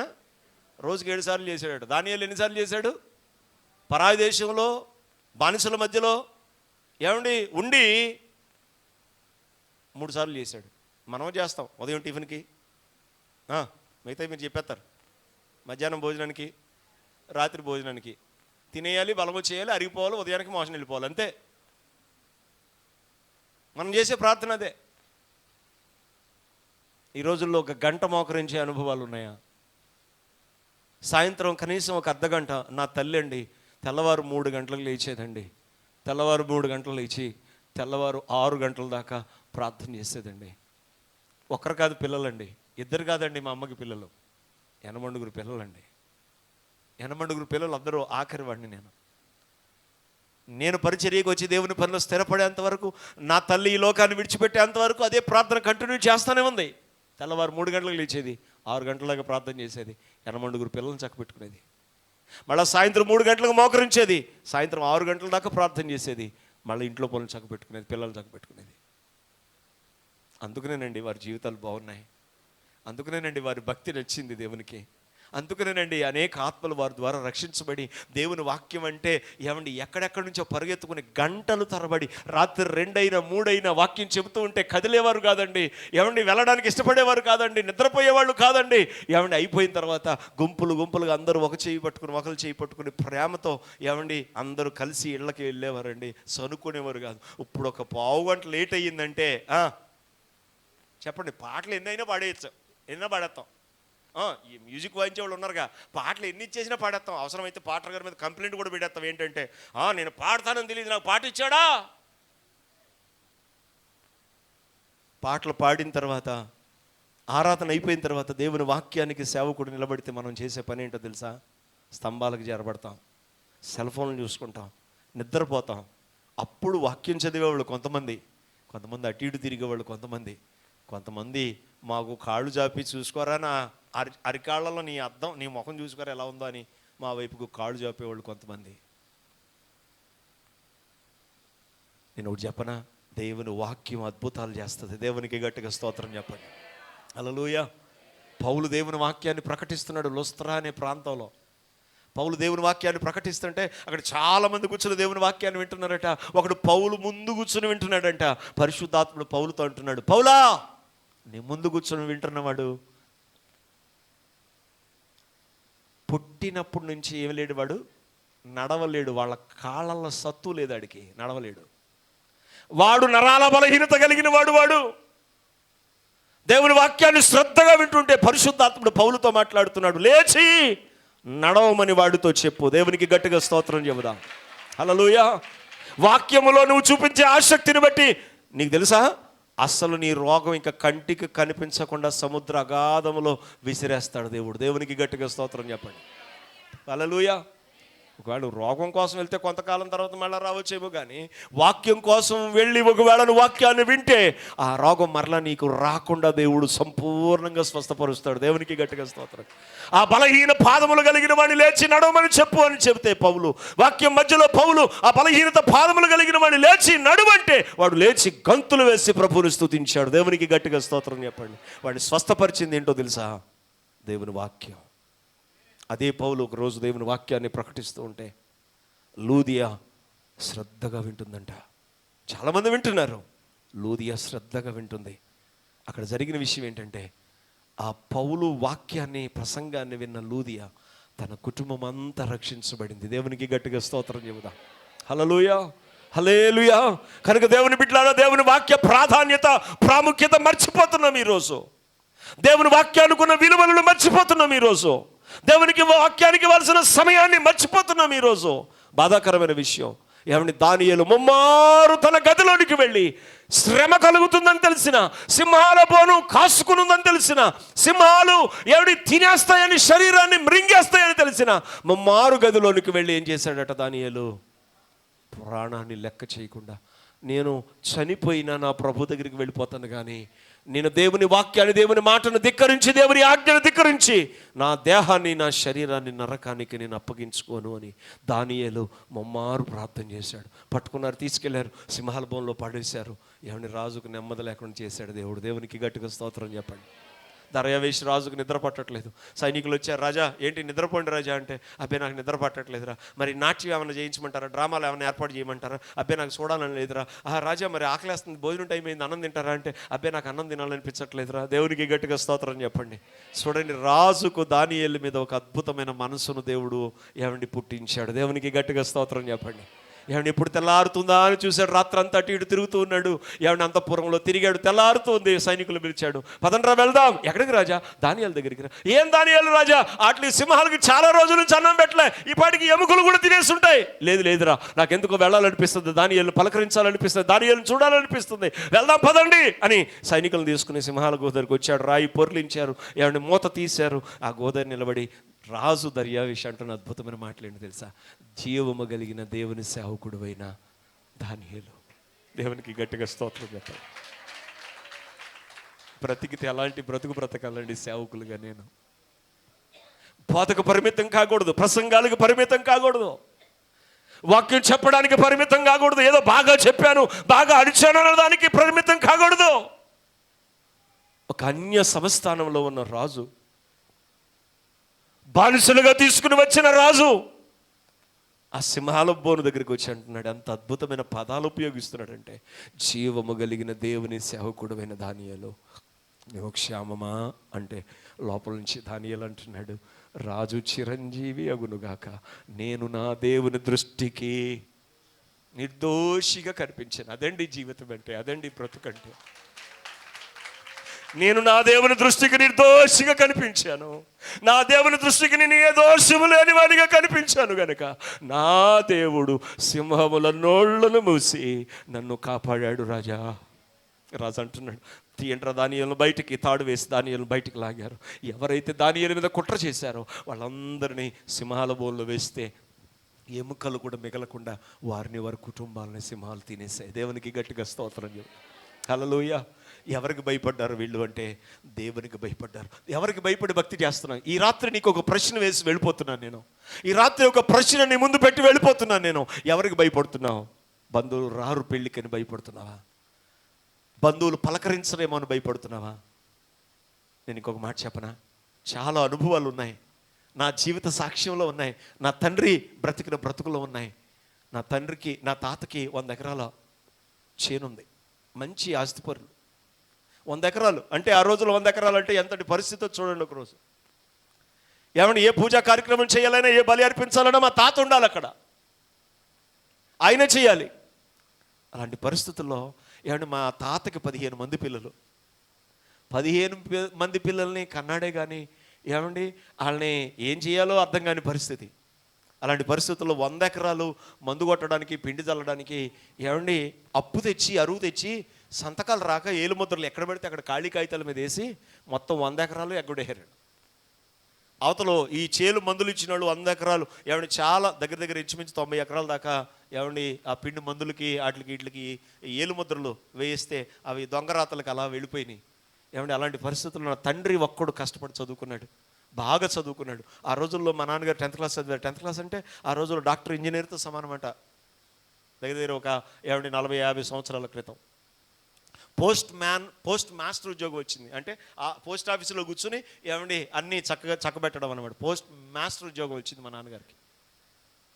ఉద్యోగం వస్తే ఉద్యోగం లెటర్ పట్టుకుని ఉద్యోగంలో జాయిన్ అవ్వాలా. ఒక ప్రక్క దేవుడు మాట్లాడుతున్నాడు, నా సేవ చేయి, నా పరిచర్య చేయి, నువ్వు నాకు కావాలి, నేను నిన్ను పిలుచుకున్నాను, నిన్ను ఏర్పాటు చేసుకున్నాను అని ప్రభు చెబుతుంటే దేనికి ఆ తలవగ్గాల అర్థం కాని పరిస్థితుల్లో ఏమండి మా తాత దగ్గరికి, అంటే మా నాన్నగారి దగ్గరికి వెళ్ళి అన్నాడట మా నాన్నగారు, ఇగో నాన్నగారు నాకు ఉద్యోగం వచ్చింది, మరొక ప్రక్క దేవుడు నన్ను సేవ చేయమంటున్నాడు, కనుక నేను ఉద్యోగాన్ని విడిచిపెట్టి సేవ చేయడానికి వెళ్తున్నానంటే మా తాత అన్నాడట, రేయ్ అడుక్కునే పనికి వెళ్తున్నావు, ఒకవేళ అదే పనికి నువ్వు వెళ్తే మరలా మా గుమ్మం పెట్టి ఎక్కద్దు, ఉన్న ఆస్తిలో నీకు ఎటువంటి భాగం ఇవ్వను, ఎటువంటి మళ్ళీ వెనక్కి తిరుగు చూడడానికి కూడా వీల్లేదు, మళ్ళీ గుమ్మం మెట్టెక్కితే కుదరదు నాకు, ఒకవేళ ఉద్యోగం చేస్తేనే నువ్వు ఇక్కడ ఉంటావు, ఎందుకంటే నేను కష్టపడి చదివించాం, ఇంకా నీ వెనకాల ఉన్న వాళ్ళని కూడా నువ్వు జాగ్రత్తగా చూడవలసిన బాధ్యతలు నీకు ఉన్నాయి, కనుక ఆలోచించుకుంటే మా నాన్నగారు ఏమండి సర్టిఫికెట్ ఆ ప్రాధాన్యత ప్రాముఖ్యతను ఏమండి ఆ గుర్తించకుండా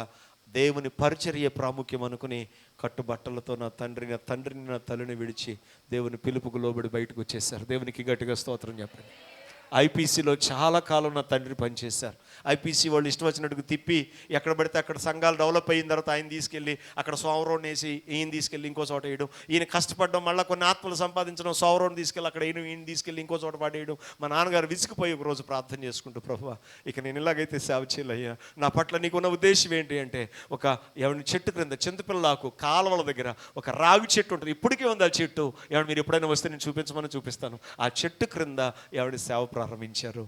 చెట్టుకి ఉయ్యాల మా అమ్మ చీర కట్టి మా పెద్దక్కన దాంట్లో పడుకోబెట్టి ఊపేసి ఏమండి వీళ్ళ సేవకు వెళ్ళిపోతే, ఏమండి దేవుని మాటలు చెప్పడానికి ఇంటింటికి వెళ్ళిపోతే ఆ రోజు అంటరాని వాళ్ళని ఎవరు గుమ్మం పెట్టి ఎక్కడిచ్చేవాళ్ళు కాదు. అలాంటి భయంకరమైన రోజుల్లో వీళ్ళ సువార్తకు వెళ్ళిపోతే మా అక్క ఏడుస్తుంటే దయ్యాలు వచ్చి ఊపేయంట మా అమ్మగారు మా నాన్నగారు వచ్చేదాకా.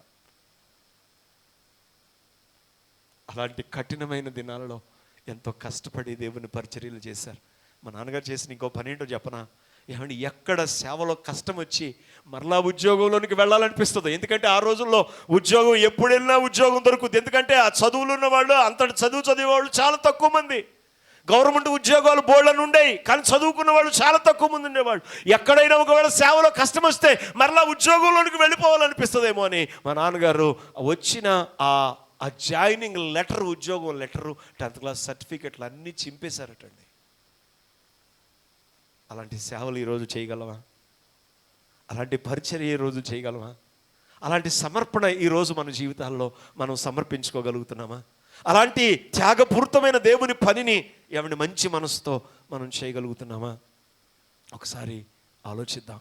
దేవుని కొరకు ఎలాంటి బ్రతుకు, ఎలాంటి జీవితాలు మనం జీవిస్తున్నాం. ఈ రాత్రి నేను జ్ఞాపకం చేస్తున్నాను, మరొక మాట నేను జ్ఞాపకం చేస్తాను చివరిగా. ఏమంటే యేసేపు అందరి చేత త్రోసివేయబడినవాడు. చివరికి తల్లిదండ్రులు కూడా అన్నారు, ఏంట్రా మేము నీకు మొక్కుతామా? ఏం మాట్లాడుతున్నావా? నీకు అర్థమవుతుందా? పరాయి దేశానికి వెళ్ళిపోయాడు. ఐగుప్తు దేశంలోనికి తీసుకుని వెళ్ళిపోయిన తర్వాత ఏమండి అతడు అంచెలంచెలుగా దేవుని తోడు చేత అభివృద్ధి చెందుతూ వచ్చాడు. ఒక ఉన్నతమైన ఉద్యోగాన్ని సంపాదించాడు. ఇల్లంతటిలో బాధ్యత అంతటిని అతని మీదకి అప్పగించేశారు. యజమానుడు నమ్మి అతని యొక్క యథార్థత, పరిశుద్ధత చూసి ఇంటి బాధ్యత పనంతా అప్పగించేస్తే అతడు నమ్మకంగా పనిచేస్తుంటే ఏమని సాతానుడు చూడండి ఎలాగైనా పాడు చేయాలి, ఎలాగైనా ఆత్మీయతలో కూలగొట్టాలని ఏమండి ఆ యజమానుని యొక్క భార్యను ప్రేరేపించి ఆ యోసేపుతో పాపం చేయమని యజమానురాలు బలవంతం చేస్తే యోసేపు ఒక అద్భుతమైన మాట అంటాడండి. ఏమండి ఒకసారి చూద్దామా, మాట చూద్దాం ఒకసారి. ఏమండి యోసేపు ఒక అద్భుతమైన మాట అంటాడండి. ఆదికాండం 39వ అధ్యాయం ఏమండి 2 నుంచి 4 వచనాలు చదివితే, ఆదికాండము 39వ అధ్యాయం 2 నుంచి 4 వచనాలు. యోసేపును బట్టి పొతీఫరు ఇంటిని ఆశీర్వదించెను. 39:9 చదువుదాం. 39:9 నీవు అతని భార్యవైనందున నిన్ను తప్ప మరి దేనిని నాకు అప్పగించక ఉండలేదు. కాబట్టి నేనెట్లు ఇంత ఘోరమైన దుష్కార్యము చేసి దేవునికి విరోధముగా పాపము కట్టుకుందునని తన యజమానురాని భార్యతో నేను. దేవునికి గట్టిగా స్తోత్రం చెప్పండి. ఏంటంట ఏమండి, నేను ఇంత ఘోరమైన దుష్కార్యము చేసి దేవునికి విరోధముగా పాపము కట్టుకుందును. దేవునికి గట్టిగా స్తోత్రం చెప్పండి. ఎవరికి భయపడ్డాడు యోసేపు? మంచి యవన కాలంలో ఉన్నాడు, మంచి సుందరుడు, మంచి అందగాడు. కానీ పాపం దగ్గర నేను అంటాను, ఒక మాట అంటాను నేను, ఏంటంటే ఏమండి 10 మందిలో ఉన్నప్పుడు పరిశుద్ధులుగా ఉండడం గొప్పతనం కాదు. 10 మందిలో ఉన్నప్పుడు పరిశుద్ధులుగా బ్రతకడం గొప్పతనం కాదు. ఒంటరిగా ఉన్నప్పుడు పాపం ఎదురుగుండా వచ్చినప్పుడు దేవుని కొరకు నిలబడడం, అది పరిశుద్ధత. దేవునికి గట్టిగా స్తోత్రం చెప్పండి. హల్లెలూయా.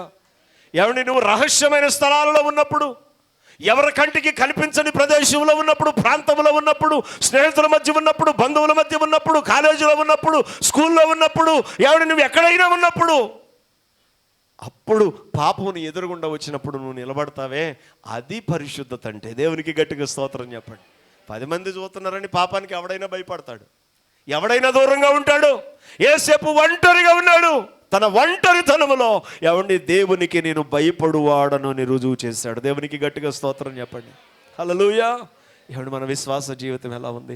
మన భక్తి జీవితం ఎలా ఉంది? మన ప్రార్థనా జీవితం ఎలా ఉంది? మన ఆత్మీయ జీవితం ఎలా ఉంది? ఒకసారి ఏమండి మనల్ని మనం పరిశీలించుకుందాం, ఒకసారి మనల్ని మనం పరీక్షించుకుందాం. ఏమండి నేను జ్ఞాపకం చేస్తున్నాను, ఎలా ఉంది మన ఆత్మీయ జీవితం, ఎలా ఉంది మన విశ్వాస జీవితం? ఒకవేళ సంఘములో ఉన్నాను, సంఘములో నేను విశ్వాసిని, నేను రక్షించబడ్డాను, నేను దేవుని పిల్లలు అయిపోయాను, నాకు పరలోకం రెడీగా ఉంది అని ఒకవేళ నువ్వు అనుకుంటున్నావేమో, దేవుని చిత్తాన్ని నెరవేర్చకపోతే, దేవుని ఇష్టానుసారంగా, దేవుని వాక్యానుసారంగా నేను బ్రతకకపోతే, ఏమండి మన మీద అన్యులే బెటర్, మన మీద అన్యులే బెటర్.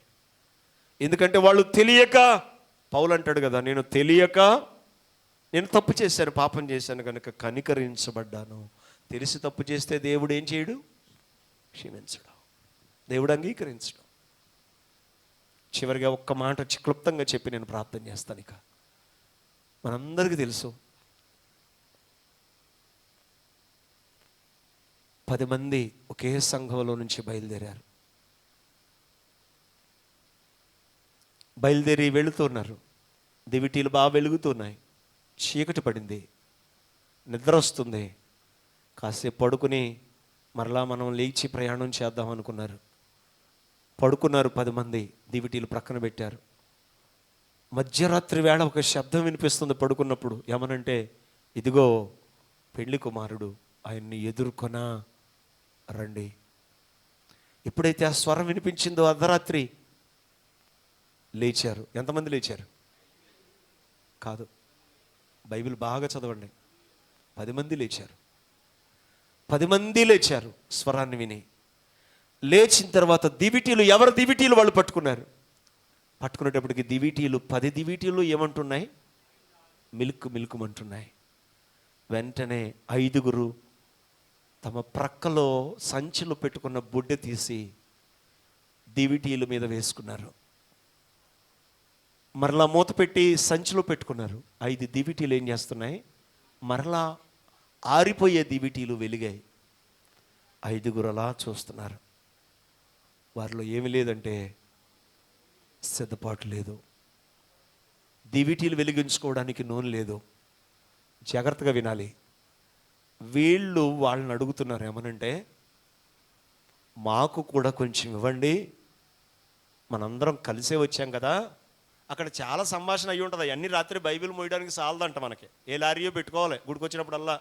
ఏమండి, మనం ఒక లారీ కొనుక్కుని ఒక బైబిల్ తెచ్చుకోవాలి గుడికి. అంత పెద్దదైపోతుంది బైబిల్. అందుకనే అన్ని కుదించి రాశారట బైబిల్లో. మనం ఈ బైబిల్నే, కుదించిన బైబిల్నే మోయలేకపోతున్నాం, సెల్ ఫోన్ పట్టుకుంటున్నాం. ఇంకా నిజంగా అదే బైబిల్, పెద్ద బైబిలే ఇచ్చి ఉంటే మొత్తం ఇంక మనం. కనుక నేను అనుకుంటాను అక్కడ ఖచ్చితంగా అక్కడ ఆ టాపిక్ నడిచి ఉంటుంది వాళ్ళకి మధ్యలో. ఏమంటే, మనం కలిసి వచ్చాం కదా పిన్ని, ఎక్కడ లేని వరుసలన్నీ ఎక్కడొచ్చేస్తాయి? కలిసి వచ్చాం కదా అక్కాయ్, కలిసి వచ్చాం కదా అత్తయ్య, కలిసి వచ్చాం కదా పెద్దమ్మ, మాకు కూడా కొంచెం నూనె పోయండి, మనందరం కలిసి వెళ్ళిపోదాం. వాళ్ళు అంటున్నారు, మాకును మీకును చాలదేమో, కనుక మీరు అమ్మవాని యొద్దకు వెళ్ళి ఏం చేయండి. మరి ఇంతకాలం ఏం చేశారండి వీళ్ళు? మందిరంలో వీళ్ళు ఇంతకాలం నేర్చుకున్నది ఏంటండి? మందిరంలో ఇంతకాలం వీళ్ళు విన్నదేంటండి? ఇది నేర్పించడానికే దేవుడు ఈ పాఠాన్ని రాశాడు. ఇది నేర్పించడానికే దేవుడు ఈ సందర్భాన్ని, ఈ ఉపమానాన్ని బైబిల్లో మన కొరకు ముద్రించి పెట్టాడు. అయినా బుద్ధి రావట్లేదు క్రైస్తవులకి ఈరోజు. అయినా జ్ఞానోదయం కలగట్లేదు ఈరోజు క్రైస్తవులకి. బాధాకరమైన విషయం. సిద్ధపడే అనుభవాలు కనిపించట్లేదు, దిద్దుకునే అనుభవాలు కనిపించట్లేదు. అయ్యో, ఆ నరకంలో పడేసే ఆయనకి మనం భయపడాలి, మనం భయభక్తులతో భక్తి చేయాలి, యథార్థంగా చేయాలి, పరిశుద్ధంగా చేయాలి, దేవుని చిత్తానుసారంగా చేయాలి అనే ఆలోచన కలగడం లేదు. ఏదో ఇంట్లో ఫోటో పెట్టేసుకున్నాం, యేసుప్రభు ఫోటో పెట్టుకున్నాం, ఏమంటే బండి మీద ఏమంటే వాక్యం రాయించేసుకున్నాం, మెల్లో సిలువేసేసుకున్నాం, చేతి మీద ఉంగరం పెట్టి సిలువు గుర్తు ఏం చేసుకున్నాం, అవసరమైతే మంగళసూత్రం మీద కూడా ఏం చేసాం, సిలువు గుర్తు ఏం చేసాం. అదే భక్తి అనుకుంటున్నాం అంతే, అదే భక్తి అనుకుంటున్నాం అంతే, అదే విశ్వాసం అనుకుంటున్నాం అంతే తప్ప, అయ్యో దేవుని చిత్తం చెయ్యాలి, దేవుని ఇష్టం చెయ్యాలి, దేవునికి నచ్చిన విధంగా బ్రతకాలి, అదే నిజమైన క్రైస్తవ్యం అని ఎంత చెప్పినా నువ్వు వినవే, అర్థం చేసుకోవే, మార్పు చెందవే.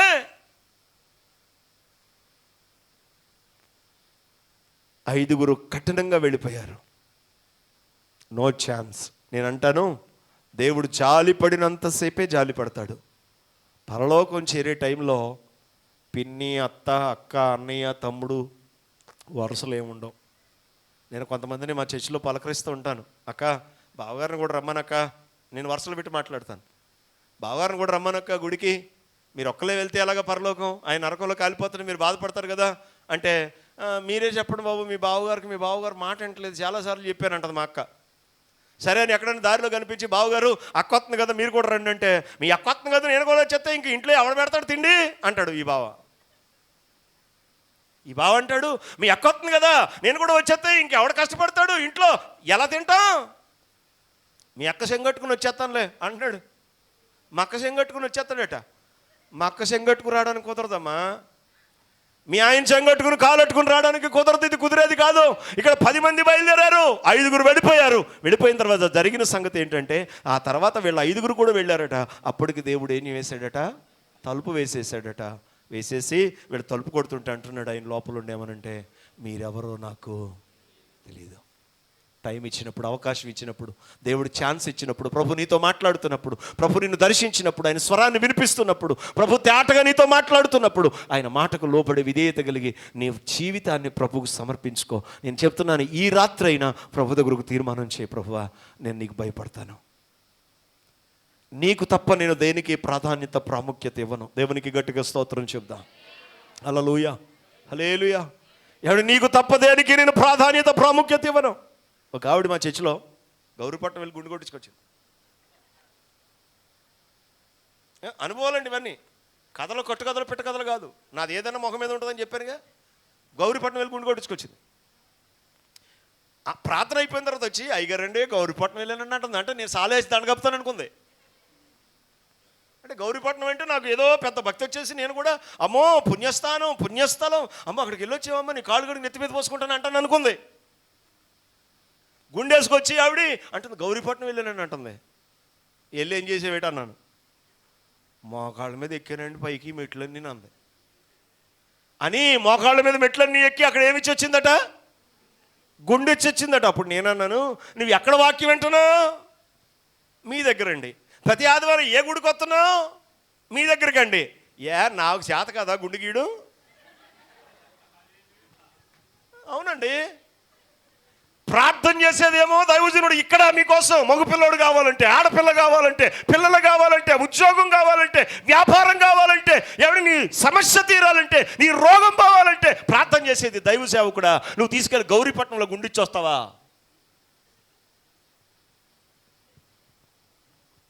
ఏ సేవకుడు చేతగానోడా? ప్రార్థన ఏమో సేవకుడిది కావాలా? కార్యక్రమాలు కూటాలు, నీ ఇంట్లో బర్త్డేలు, పెళ్లి రోజులు, చావు రోజులు పాస్టర్ గారు పెట్టాలా? గుండేమో తీసుకెళ్ళి గౌరీపట్నంలో ఇస్తావా? ఇంకొకసారి పిచ్చి పిచ్చి అసలు వచ్చి గుడి కూడా అడుగు పెట్టినామని అన్నాను. ఆ రోజు నుంచి ఇంకా గౌరీపట్నం వెళ్తే పుట్టండి.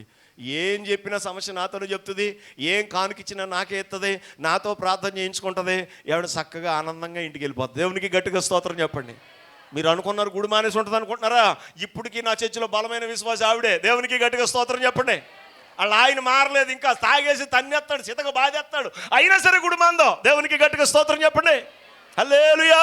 ఏమంటే చేతకాని వాళ్ళమా మేము? ప్రార్థనలేమో మావి కావాలా? కార్యక్రమాలేమో మేము చెయ్యాలా? మూటలు గట్టి తీసుకెళ్ళి అక్కడ ఇచ్చొస్తావా? మాకు అక్కర్లేదా? మాకు అవసరాలు లేవా? మాకు పిల్లలు లేరా? మా పిల్లలు చదువుకోవద్దా మీ పిల్లల్లాగా? మీరు కట్టుకున్న బట్టలు లాంటివి మేము మనిషికి కట్టుకోవద్దా? మీరు తినాలంటే తిండి మేము తినొద్దా? ఇంట్లోనేమో సన్న బియ్యం వండుకుంటావు, ఆదివారం గుడికొచ్చేటేమో రేషన్ బియ్యం తెస్తావు. ఇదండి క్రైస్తవులు ఈరోజు. మా చర్చిలో ఒక ఆవిడ ఉందండి, మా చర్చిలో ఒక ఆవిడ ఉంది. నేను వీధి కూటం అయితే ఇలా మాట్లాడబోదును, సంఘంలో పెట్టారు కాబట్టి మిమ్మల్ని దంచుతున్నాను పట్టుకుని. దేవునికి గట్టిగా స్తోత్రం చెప్పండి. హల్లెలూయా. ఈరోజు సంఘాలకు బియ్యం తెచ్చేవాళ్ళు ఎంతమంది కనిపించట్లేదు? బియ్యం తెచ్చేవాళ్ళు ఎంతమంది ఉన్నారు తెలుసా? అసలు మీకు తెలుసా? మీకు తెలీదా? వండుకున్నప్పుడల్లా గుప్పుడు బియ్యం తీసి పక్కనట్టాలి, పక్కన పెట్టి వచ్చేటప్పుడు ఆదివారం ఏం చేయాలి? సంచిలో వేసి తీసుకురావాలి. ఇంక బైబిల్ ఏమో వెళ్ళిపోతుంటే ఇంక సంచి మొత్తం. దేవునికి గట్టిగా స్తోత్రం చెప్పండి. హల్లెలూయా. లేవు ఈరోజు. ఇంట్లో నువ్వేమో మంచి కూరలు తింటావు. మా చర్చిలో ఒక ఆవిడ, అది చెప్పడానికి నేను చెప్తున్నాను, మా చర్చిలో ఒక ఆవిడ నూనె డబ్బా తెస్తుంది ప్రతి నెల. కబ్బు నూనెమో అనుకుని ఒకరోజు ఇంట్లో పెడేసి తీసుకెళ్ళి, తీరా ఆవిడ ఫోన్ చేసి సోమవారం చెప్తుంది, అయ్యారండి అది కబ్బు నూనె అనుకుని ఇంట్లో పెట్టుకుని తలగ్గని రాసుకుంటారేమో, అది మంచి నూనె అండి, దశంభాగం అండి అంది. ఆ తర్వాత చిన్న చిన్న పొట్లాలు ఉన్నాయి సంచిలో. ఏంటి ఈ పొట్లాన్ని నింపితే ఇంట్లో వండుకునే మసాలా సామాన్లు అన్నీ చిన్న చిన్న పొట్లాలు ఉన్నాయి. ఏంటమ్మా ఇవి అంటే, మేము ఇంట్లో నెలకు సామాన్లు తెచ్చుకుంటామంటే దాంట్లోంచి దశంభాగం చిన్న పొట్లాలు తీసుకొచ్చి దేవుడికి ఇస్తున్నాను. దేవునికి గట్టిగా స్తోత్రం చెప్పండి.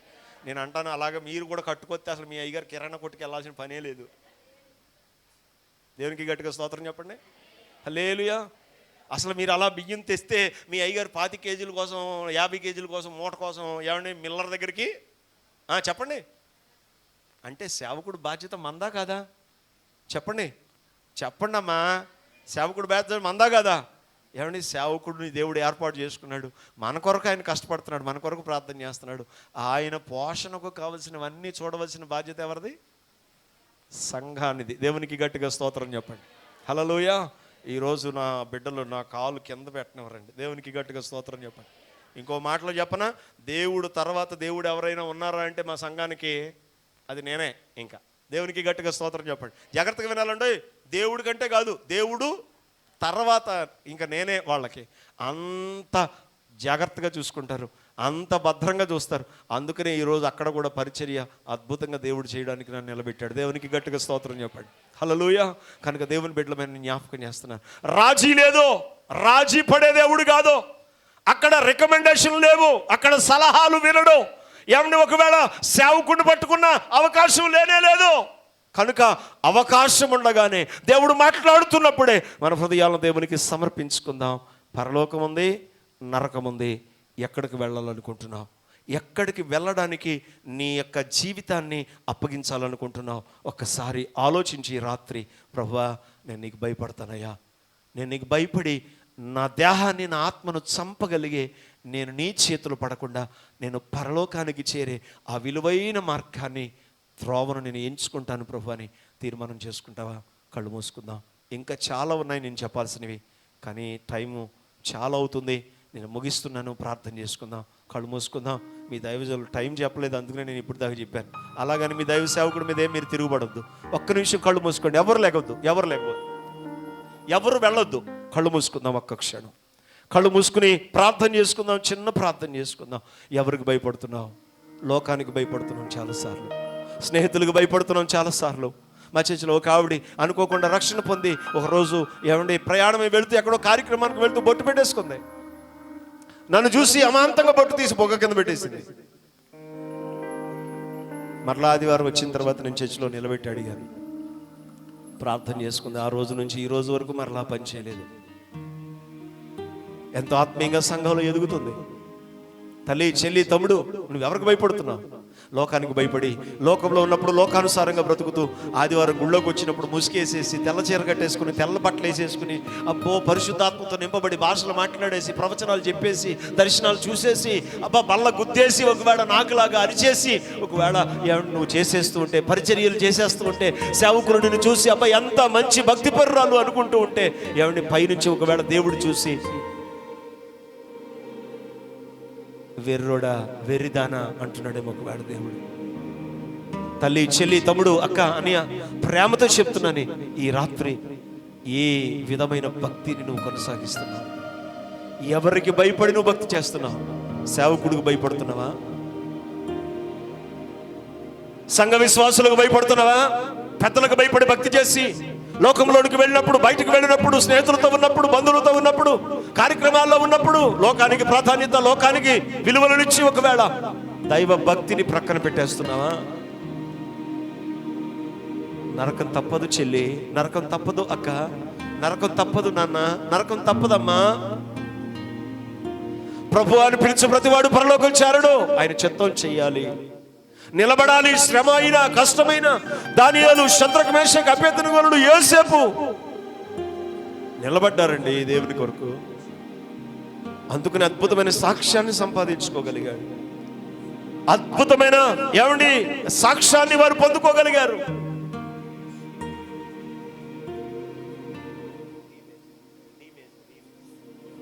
అద్భుతమైన జీవితాన్ని వారి జీవితాలలో పొందుకోగలిగారు. నీ జీవితాన్ని ప్రభుకు అప్పగించగలవా? నీ బ్రతుకును ప్రభుకు అప్పగించగలవా? ఇప్పటికైనా ఇదే మిక్కిలి అనుకూల సమయం. ప్రభు రాకడ చాలా సమీపంగా ఉంది. ప్రభు త్వరగా రాబోతున్నాడు. ఆయన గుర్తులన్నీ అక్షరాల్లో జరుగుతున్నాయి. ఒకసారి ఆలోచిస్తావా? ఎన్నాళ్ళు నీవు జీవించినా గాని ఏముంది లోకంలో, ఇన్నాళ్ళు నీవు చేసిన క్రియలన్నిటికీ తీర్పుంది పైలోకంలో. ఎన్నాళ్ళు నీవు జీవించినా గాని ఏముంది లోకంలో? ఇన్నాళ్ళు నీవు చేసిన క్రియలన్నిటికీ తీర్పుంది పైలోకంలో. తీర్పు దినమునందున ఆయన ముందర నీవు నిలిచే ధైర్యం నీకుందా? తీర్పు దినమునందున ఆయన ముందర నీవు నిలిచే ధైర్యం నీకుందా? నిలిచే ధైర్యం నీకుందా? మార్పు చెందవా నీవు, మార్పు చెందవా? నీ మనస్సు మార్చుకోవా? దిగంబరిగానే వచ్చావు నీవు, దిగంబరిగా పోతావు. మన్నైన నీవు మన్నైపోతావు ఏదో ఒక దినమందునా. నీ ఆస్తి అంతస్తు నీ అందచందాలు నీ వెంట రావెన్నడు. నీ ఆస్తి అంతస్తు నీ అందచందాలు నీ వెంట రావెన్నడు. నీ వెంట రావెన్నడు. మార్పు చెందవా నీవు, మార్పు చెందవా? నీ బ్రతుకు మార్చుకోవా? ఆత్మనుగాక నీ దేహాన్ని చంపే మనుషులకు భయపడకయ్యా. ఆత్మతో పాటు నీ దేహాన్ని చంపే దేవునికి భయపడవయ్యా. ఆత్మనుగాక నీ దేహాన్ని చంపే మనుషులకు భయపడకయ్యా. ఆత్మతో పాటు నీ దేహాన్ని చంపే దేవునికి భయపడవయ్యా. దేవుడిచ్చిన ఆత్మ దేవుని యొద్దకు చేరు, నీకంటూ ఏముందిలే. దేవుడిచ్చిన ఆత్మ దేవుని యొద్దకు చేరు, నీకంటూ ఏముందిలే. నీకంటూ ఏముందిలే. మార్పు చెందవా నీవు, మార్పు చెందవా? నీ బ్రతుకు మార్చుకోవా? అనుకూల సమయం ఇది అని ఎరిగి మారు మనసును పొందవా? మారు మనసును పొందవా? మారు మనసును పొందవా? మారు మనసును పొందవా?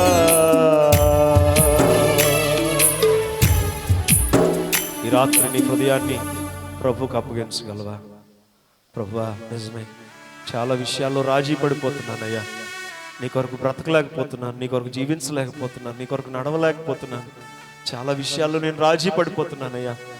చాలా విషయాల్లో నా విశ్వాస జీవితాన్ని, నా భక్తి జీవితాన్ని నేను కోల్పోతున్నానయ్యా. మరలా ఈ రాత్రి నేను ఎవరికి భయపడాలో, నేను ఎవరికి లోబడాలో, నేను ఎవరికి విధేయత చూపించాలో, నేను ఎవరిని ఎక్కువ ప్రేమించాలో, నేను దేనికి ఎక్కువ విలువలనివ్వాలో, ప్రాముఖ్యతనివ్వాలో నాతో మాట్లాడావు ప్రభువా. ఇగో మరలా నా జీవితాన్ని సరి చేసుకుంటున్నాను, నా బ్రతుకును నేను మరలా సరి చేసుకుంటున్నాను ప్రభువా. నేను నీకు అప్పగించుకుంటున్నానయ్యా. ప్రారంభపు దినాల్లో, రక్షించబడిన దినాల్లో నీ కొరకు ఎంత రోషంగా బ్రతికేదాన్ని, రోషంగా బ్రతికేవాడిని ఎందుకో రాజీ పడిపోతున్నానయ్యా. నేను నా జీవితంలో నేను వెనకబడిపోయానయ్యా, భక్తి జీవితంలో.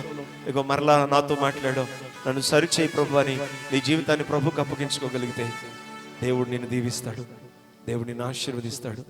మరలా నిన్ను లేపి నిలబెట్టడానికి ఆయన సమర్థుడు, శక్తి కలిగిన దేవుడు. నీ జీవితాన్ని ప్రభుకు అప్పగించుకుంటావా? అయితే నీ చేయి పైకెత్తి నీ కొరకు చిన్న ప్రార్థన చేస్తాను. ఇగో నేను తీర్మానం చేసుకుంటున్నానండి, నిజమే, నేను లోకంలో రాజీ పడిపోయాను, సమస్యల్లో రాజీ పడిపోయాను, ఇంట్లో పెళ్లికి రాజీ పడిపోయాను, గృహ ప్రతిష్ఠ విషయంలో రాజీ పడిపోయాను, సేవకుడికి ఇవ్వాల్సిన ప్రాధాన్యత, దేవునికి ఇవ్వాల్సిన విలువలు ఇవ్వకుండా చాలా విషయాల్లో నేను రాజీ పడిపోయి లోకానికి ప్రాధాన్యత, బంధువులకి ప్రాధాన్యతనిచ్చి సేవకుడిని ప్రక్కన పెట్టాను, దేవుని ప్రక్కన పెట్టానండి. ప్రభు నన్ను క్షమించయ్యా, ఈ రాత్రి మరలా మరొకసారి నువ్వు నాతో మాట్లాడావు, ఇగో నా జీవితానికి సమర్పించుకుంటున్నాను, ఇక నుంచి నీ కొరకు నిలబడతాను, నేను నీ కొరకు బ్రతుకుతాను అని తీర్మానం చేసుకుంటే నీ చేయి పైకెత్తు, నీ కొరకు నేను చిన్న ప్రార్థన చేస్తాను. ఈ రాత్రి ప్రభు మాట్లాడాడు. ప్రభు మాట త్రోసివేయద్దు. మరలా నువ్వు వినే అవకాశం ఉండకపోవచ్చు, ఒకవేళ మరలా మాట్లాడే అవకాశం నాకు లేకపోవచ్చు. దేవుడిచ్చిన మిక్కిలి అనుకూల సమయాన్ని సద్వినియోగం చేసుకో. నీ చేయి పైకెత్తు, నీ కొరకు చిన్న ప్రార్థన చేస్తాను. పరమ తండ్రి, ఎంతమంది బిడ్డలైతే చేతులు పైకెత్తారు వారిని సరిచేయి. నిజమే, ఈ పాపలోకములో, ఈ బంధువుల మధ్య, స్నేహితుల మధ్య, ఇగో తండ్రి, ఈ లోకంలో అనేక సార్లు మేము జారిపోతున్నాం, అనేక సార్లు పడిపోతున్నాం, అనేక సార్లు చల్లారిపోతున్నాం. నిజమే ప్రభువా, ఇగో నాయనా మేము బ్రతకలేకపోతున్నాం. నీ వాక్యాన్ని కొన్నిసార్లు మేము ప్రక్కన పెట్టేస్తున్నాం. ఇగో ఈ రాత్రి మరలా మనల్ని పురుగొల్పి, మరలా మనల్ని మండించడానికి, మరలా వెలిగించడానికి ఈ రాత్రి నువ్వు మాట్లాడిన మాటను బట్టి నీకు స్తోత్రాలయ్యా. ఇగో దానియేలు, షద్రక్, మేషక్, అబేద్నెగోలు, యోసేపు, ఎస్తేరు నీ కొరకు ఎలా నిలబడ్డారో అలా నిలబడాలని, ఇగో బుద్ధి కలిగిన కన్యకులు ఎలా నిలబడ్డారో అలా నిలబడాలని ఎంతమంది బిడ్డలైతే తీర్మానం చేసుకున్నారని వాక్యాన్ని విని వారందరి చేతులను నువ్వు పట్టుకోండి. రాత్రి వారందరి హస్తాలను బలంగా పట్టుకోమని అడుగుతున్నాను. ఇగో నీవు నడిపించండి నీ కొరకు, వెలిగించండి నీ కొరకు, మండించండి నీ కొరకు. వారి ద్వారా అద్భుతమైన సాక్ష్యాలు ఇగో సంఘములో విని మేము సంతోషించడానికి, నిన్ను చేరగలిగే విలువైన స్థానాన్ని వారు పొందుకోవడానికి మీరు సహాయం చేయండి. ఈ మాటలను దీవించి ఆశీర్వదించు. మీ సేవకు ఇగో డేవిడ్ పాలయ్య గారు, అమ్మగారు బలహీనులుగా ఉన్నారు, బలపరచండి. బిడ్డలు మరి భవిష్యత్తులో కుటుంబాలను మీరు దీవించి ఆశీర్వదించండి, పరిచర్యను ఆశీర్వదించండి, సరిహద్దులు విశాలపరచండి. నీ సేవకుడు కలిగిన ప్రతి ఆలోచన యావత్తు సిద్ధింప చేయండి ప్రభువా.